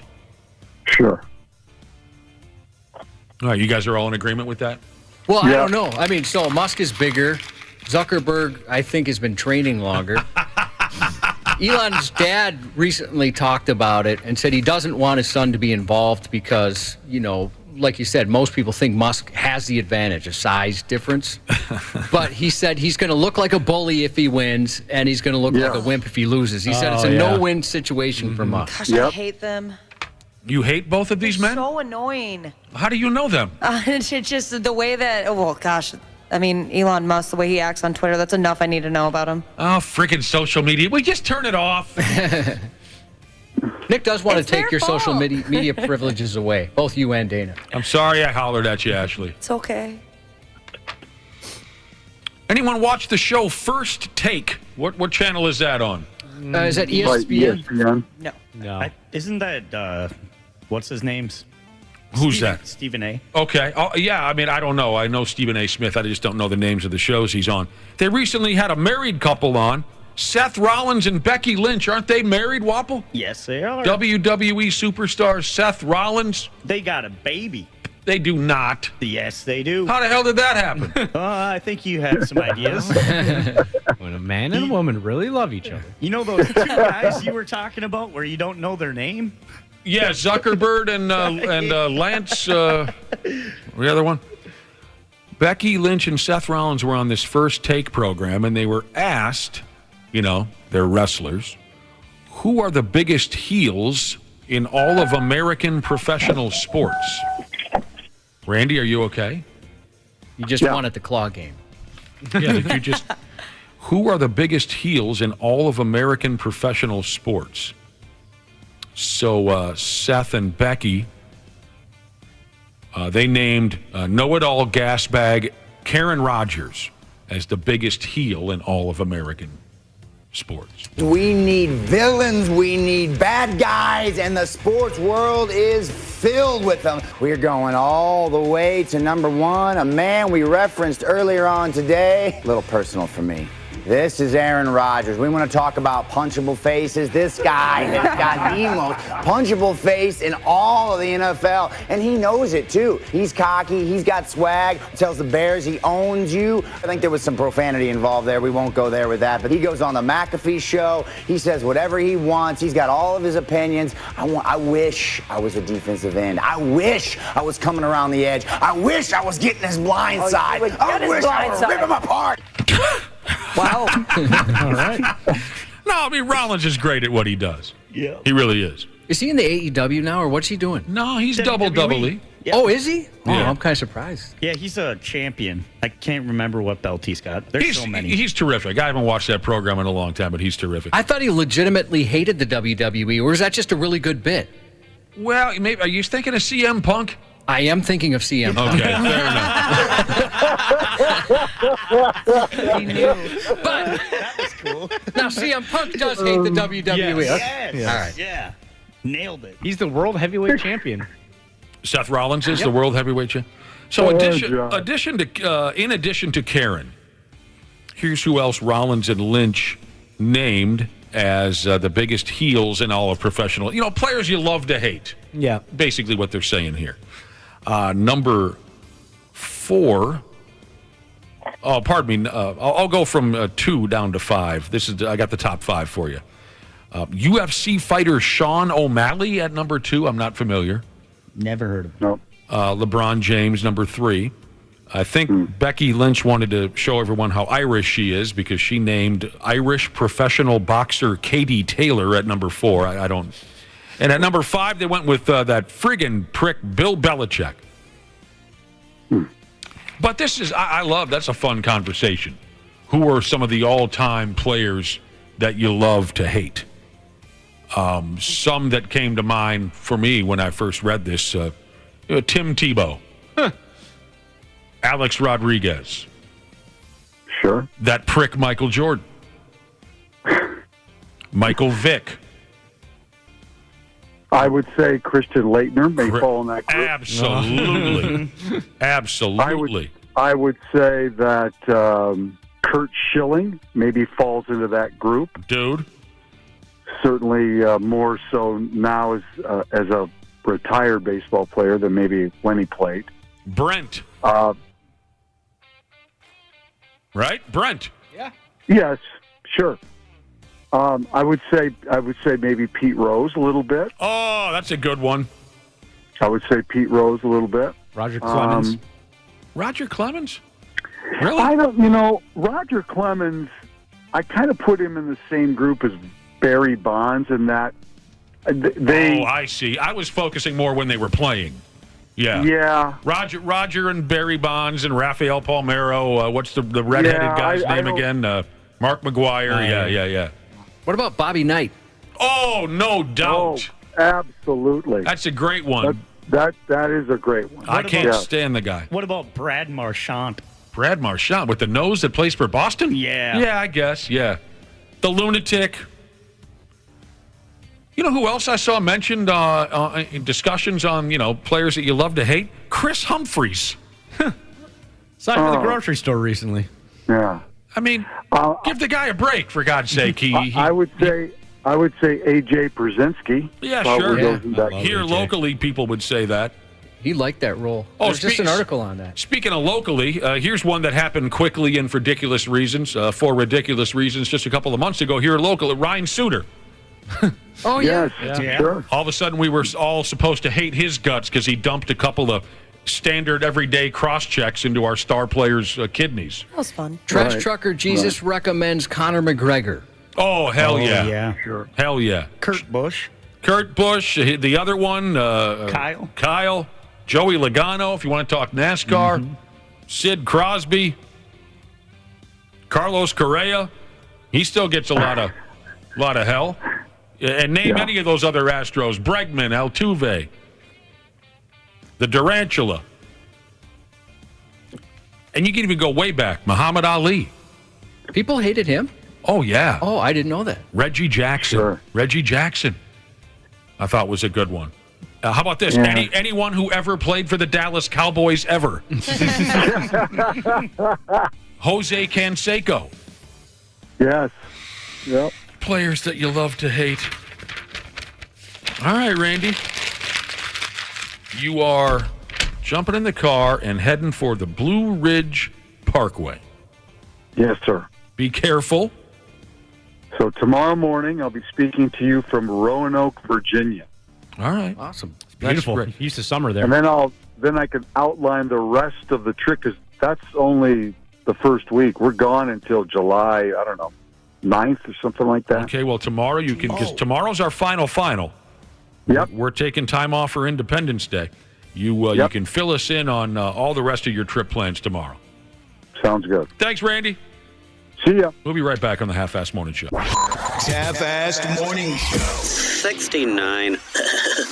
This show sucks. Who are you, fart knockers? 93X. CJ Ham for Standard Heating and Air Conditioning. When I'm on the field, I can take anything. But at home with my family, we like everything to be comfortable. That's why I trust the pros at Standard. They've been keeping Minnesotans like me comfortable for over 90 years. Is your cooling system making strange noises or not cooling properly? Don't wait for an AC breakdown this summer. Get a free in-home estimate with Standard Heating and Air Conditioning. Schedule your appointment today at standardheating.com.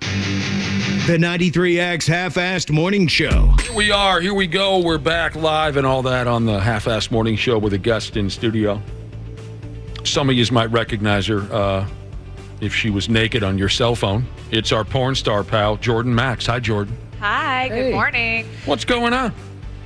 Not much, just up bright and early today to come visit you guys. Well, as we always. appreciate that. Yeah. We appreciate that. I love coming to see you guys. And we love having you on. And something you said there, Nick, actually inspires a question. Go right ahead. Do you? I'm sure people in the business know, but I wonder if that goes down to your knowledge here.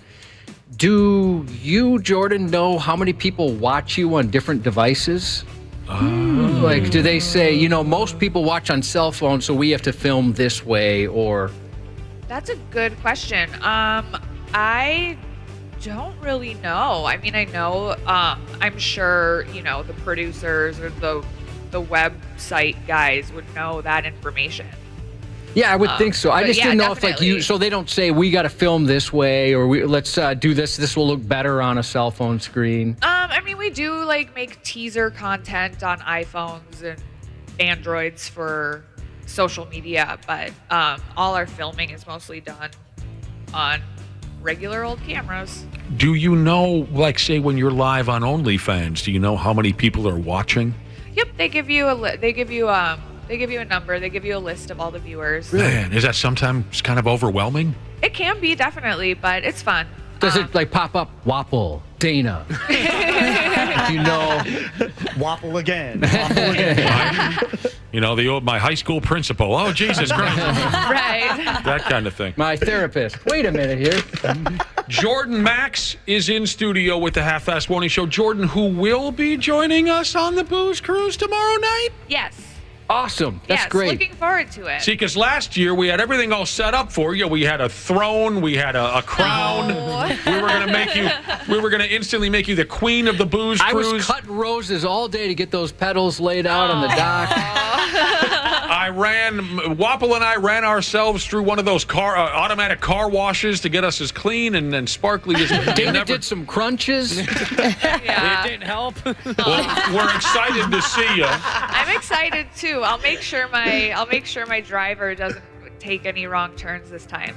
Is that what happened last time? Your driver went the wrong way? Yeah, my Uber driver made 2 wrong turns and took way too long to get back on track. And by the time I got to where the boat was, it was already gone. Oh, I didn't know that. That sucks. I never heard that story. Dang, that really sucks. It is a bitch of an operation to get to Stillwater. Yeah. And we probably should give folks a heads up right now. If you're coming tomorrow night, leave early and get there early because traffic is going to be horrible. I checked out our website. The boat waits for nobody, not even Jordan Yeah, Maxx. they've got a strict schedule. I mean, obviously, we'd love to wait for everybody to get on, but they have other people they got to, boat around the river. But our website recommended people check in 45 minutes early. It takes off at 7. So if you can get there earlier, the better. I mean, obviously, parking, all that kind of stuff. Smart thing to do is get dinner down in Stillwater somewhere and then hop on the boat. So you're already down there way before. That's what I think we're going to do. Yeah, same here. Stillwater is so cute. Who said that, Jordan or Ashley? Jordan said Stillwater's cute. I think it is a cute little operation they Jordan got going. has the con. Some of the citizens there are not so cute, but it's a nice picturesque little spot. What I have going on right effing now is our last 4-pack of tickets for the Half-Assed Morning Show Booze Cruise tomorrow night. Here's the deal. Right now on the Luther, well, it's at least our last opportunity for you. Sort of. Because our podcast will have an opportunity as well today. See, I forget about that friggin' podcast. Yeah. Our last on-air, live. Okay, right now on the Luther Bloomington Kia text line, text SWIM to 651-989-9393 for a shot to win a 4-pack of tickets to the Booze Cruise tomorrow in Stillwater. His prize is furnished by Stillwater Riverboats, sponsored by Anytime Bail Bonds. But like Josh was saying, there will be a bonus keyword on our podcast, and I was alluding to this being our last giveaway. There's going to be opportunities for you, they tell me here, in the 10 a.m. hour and the 5 p.m. hour. But we're down to the last few here, last few chances to win your way onto the cruise. It's the only way you can join us this year, by winning. We got one coming up in the fall where you can buy tickets. But good luck to you. Again, that word is SWIM, 651-989-9393.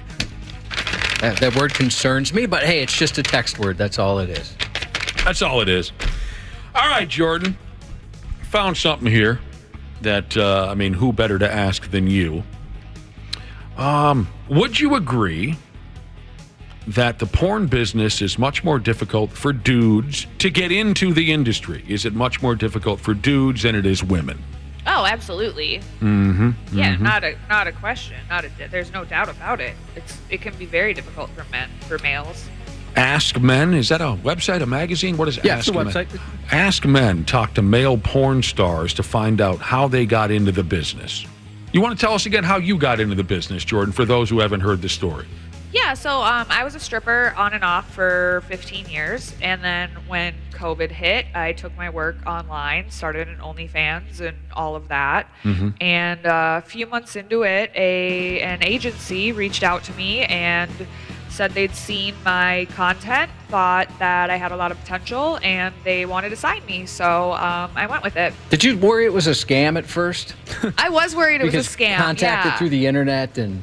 Yeah, I was a little nervous. I did my due diligence. I asked around. I have some friends who are in the industry, like just from, being in, in the stripper world. It's very, there's some overlap there. So I asked some of my friends and they said it was legit. So I didn't have anything to worry about. So the agency basically said, we'd like you to have sex on film for us. Yeah. And how quick of a decision did you make on that question? Was it something you thought about? Like, wow, I don't know if I really, that kind of a thing? Or were you pretty confident and said to you about yourself and your abilities and you said, yeah, fairly quickly? Yeah, I was pretty confident. I probably thought about it for like 3 days. I had always been curious about doing porn, but I was nervous about doing it because I didn't want, if I got like a corporate job, would it, follow me and make that difficult? But now I'm older and I know that I only want to be my own boss from now on. So, so I decided just to go for it. Holler at me now if you disagree with anything that I'm throwing your way here. Again, this article from Ask Men. Okay. On dudes and how dudes get into the business. Now, they say the only real shortcut for men is if they're dating a female porn star and she requests to shoot scenes with you. Other than that, it takes a lot of work. They talked to a male porn star by the name of, oh God, I hope you've worked with this guy, Ryan Driller. Sweet name. We haven't worked together, but we follow each other on social media. Oh, he's He's good looking. Isn't he cute? Wow, it makes sense that he is important. Yeah. Is he like Stillwater cute, or is he cuter than... Oh, he's Stillwater cute, yeah. He's Stillwater cute. Ryan Driller. And this is Ryan's take now on how you dudes, maybe some of the members of the Brotherhood, can you picture a couple of our listeners, Josh, maybe getting into the porn world? Yeah, there's some good-looking ones out there that could for sure. You know who could bump on film? Who dat? Grindcore Jesus. Heck yeah, I bet he could bump on film. Ryan Big Driller. old bearded Jared. I bet he could handle himself in a porn or two. Ryan Driller said, they asked him how he got started. He said he had a 9-to-5 job that he hated and decided to start pursuing porn. Started to apply for jobs at the big-name porn sites that he watched. That didn't pan out. Then he turned to Craigslist. Oh, that's always a fun time. What do you mean? Craigslist. I just, that's the one you hear the stories about. I kind of forget about Craigslist. I used to look for stuff on there all the time. I love the old weird Al Yankovic song, Craigslist. It's a great song. Sorry I had to sing it to you like that. But I don't remember. What is a lot of shady stuff on Craigslist? Somebody tell me what I'm missing here. Can be. You're always kind of rolling the dice when you go to a stranger's house to buy something. Oh, I see. That gimmick. Yeah. I'd forgotten about that. And then they hit you over the head with a shoe and they take all your money. Yeah, I'm pretty sure there even was like somebody called the Craigslist Killer. Mm-hmm. Jesus Christ. There's a documentary. Yeah. I don't like that. Now it's all You know who Facebook likes that the Marketplace. least? Craigslist. I'm like, gosh darn it, man. Really? You had to use us. So this Ryan Driller went to the Craigslist adult gigs section and started building a network of contacts on the small gigs he would book. So does that mean he was doing little porno movies on Craigslist? What does that mean? I don't follow this kind of thing. Well, people were advertising on Craigslist, hey, I'm a small film producer or something like that. I'm looking to make some porns. And so he responded saying, I would like to be in porn. Okay. Did you ever do anything like that, Jordan, before you got into the big time where just maybe a little video for this kind of unknown website kind of a thing? Oh, no. Okay. No, just my OnlyFans. I've always worked through my agent. Fair enough. I hope this isn't a stupid question, but now that you do what you do and you make money from it, would you film or allow like a boyfriend just in your personal life to film it? Yeah, definitely. You would? Okay. I didn't know how protective of that you'd be or... No, like if I had a boyfriend, I think that's like fun and personal, and I travel a lot, so just to give them a little something to think about me when I'm gone. Sure. Smart move, dropping in that you have no boyfriend one day away from the booze cruise. One day away from the booze cruise. Nah, I don't have a boyfriend. Okay, they asked Ryan Driller, should men apply for jobs at porn companies? He said no. The best way, here you go, Jordan Maxx. He says the best way to get started is get in with an agency. You send them some headshots and full nude shots. And if they like what they see, they will add you. What usually happens next, he says, is something called a content trade, where you get asked to film a scene with a female star for her personal site.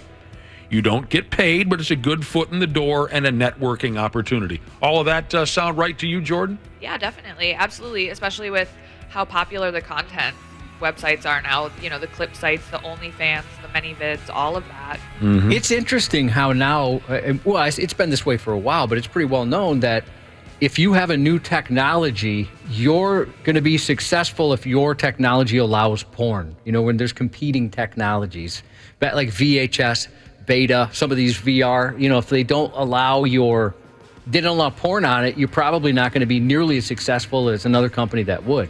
Yeah, it was sweet when PlayStation put internet on there.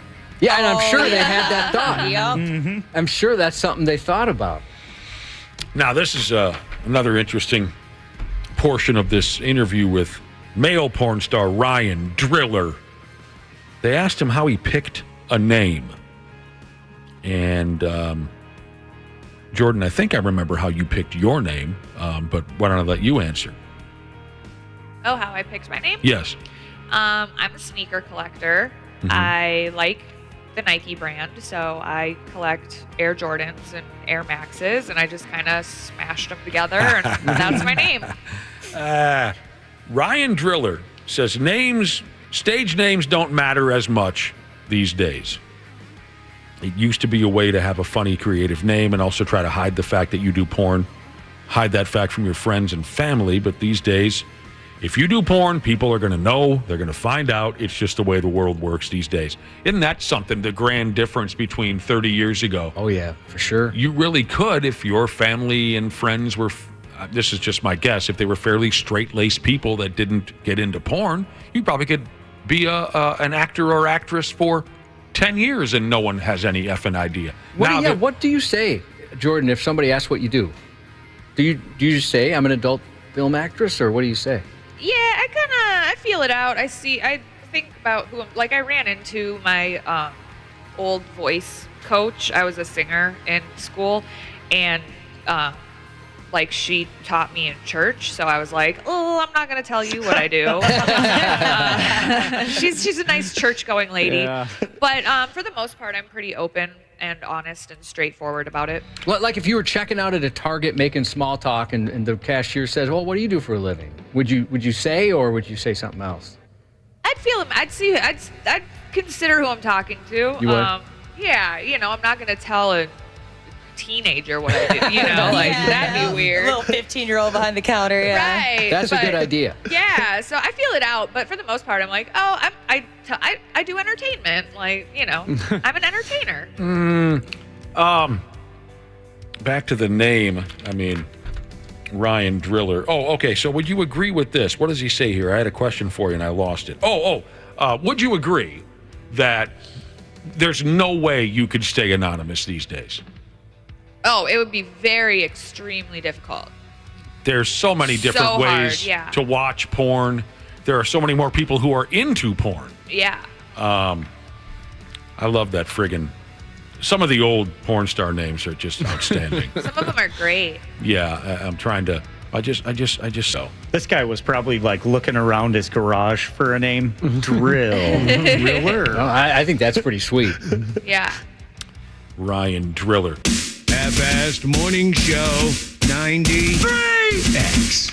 Did you follow that, Jordan Maxx? You've got to be Havana-ing one when talking about a Cuban pizza. Is that right, Wapple? Is that how it played out? Yep, that's correct. You follow that, Jordan? Yeah, totally. Sorry you had to be here for that. Yeah, you disgusted our guest. Wapple, we have a guest. Wapple warned her about it. Yeah. So. Wapple, Jordan is a friend of the show. Why would you do that? Yeah, I warned her. I'm like, this is going to be rough. Just hold on for a second. We are talking with adult video star Jordan Maxx here in studio. We've been talking about the dude side of things in the porn world. How dudes get into the business and such. There's an article here featuring a porn actor by the name of Ryan Driller. We were having some fun with the some of the dudes' porn names. Some of these are just wonderful. I mean, of course, a lot of folks mentioned Seymour Butts as an all-timer. Josh, what do you think of Rod Fontana? Doesn't it sound like that's awesome? A member of from Anchorman, Ron Burgundy's? Yeah. Billy Glide, Miles Long. That rules. Yeah, that's a good one. Wesley Pipes, Eric Everhard. These are some of my all-time favorites. So they were talking to Ryan Driller, and I think this is fairly common knowledge, correct, Jordan Maxx? The dudes just don't make the same money the gals do. Nope. It's one of the only industries where the women make more than men. Is it significant? It's a little significant. It Really? depends on your seniority in the industry, I guess. It Okay. depends on how long you've been in the industry. Depends on your skill set. Okay, so I'm sure like no dude's salary probably touches somebody like Angela White or something. Right, correct. Seniority, that's interesting. Well, here's what Ryan Driller said about the differences there. How much can you expect to make? He says, not much, especially when you start. On the low end, male porn stars earn about $50 for a simple oral scene. $50 to hand you on your way out the door. You can get $1,000 for a guy-on-guy scene. The average hetero scene gets you about $200 to $600. In order to make $30,000 a year is how you say it, a male performer needs to do about 150 scenes. Oh, that's a lot of banging. Yeah. In a year, 150 scenes. What do you average, Jordan Maxx, in a year? In a year, I think I do about between 40 and 50. Since I live out here, I'm really only doing porn part-time for now, but we'll see. 40 to 50, huh? Yeah, so I've probably done just a little over 100. I really wish I had kept track when I first started, but you mean well. Yeah. Oh, I mean, there's websites for that. True. Yeah, I bet a couple people on the show would be familiar with those websites for sure. That's pretty interesting, though, to get his take on something like that. Yeah. Tough business. Had anyone heard of this guy before, Driller? I had not. Ryan Driller. I know you, Wapple. No. I mean, Ashley, you kind of seem to be the most knowledgeable about some of these people. Not big on the men, though. Oh. Yeah, I don't know. This guy might change things. You're a fan? I kind of have a thing for him. Do you really? All right. Yeah. All right. He's a babe. Yeah. I mean, when it comes to filthy things, I could fill you in on what happened in the 80s and a little ways into the 90s, and Ashley can take it from there. Right? Not necessarily all have to be filthy things. That's kind of, me, Josh. I'm still mostly an 80s guy. I can tell you all that kind of stuff. But once we get into more modern times, I get a little lost. Ryan Driller is a 2016 XBiz award winner for Male Performer of the Year. Oh, wow. Well, that's impressive. God dang. You've never accomplished that, Dana. No, I have not. Yet.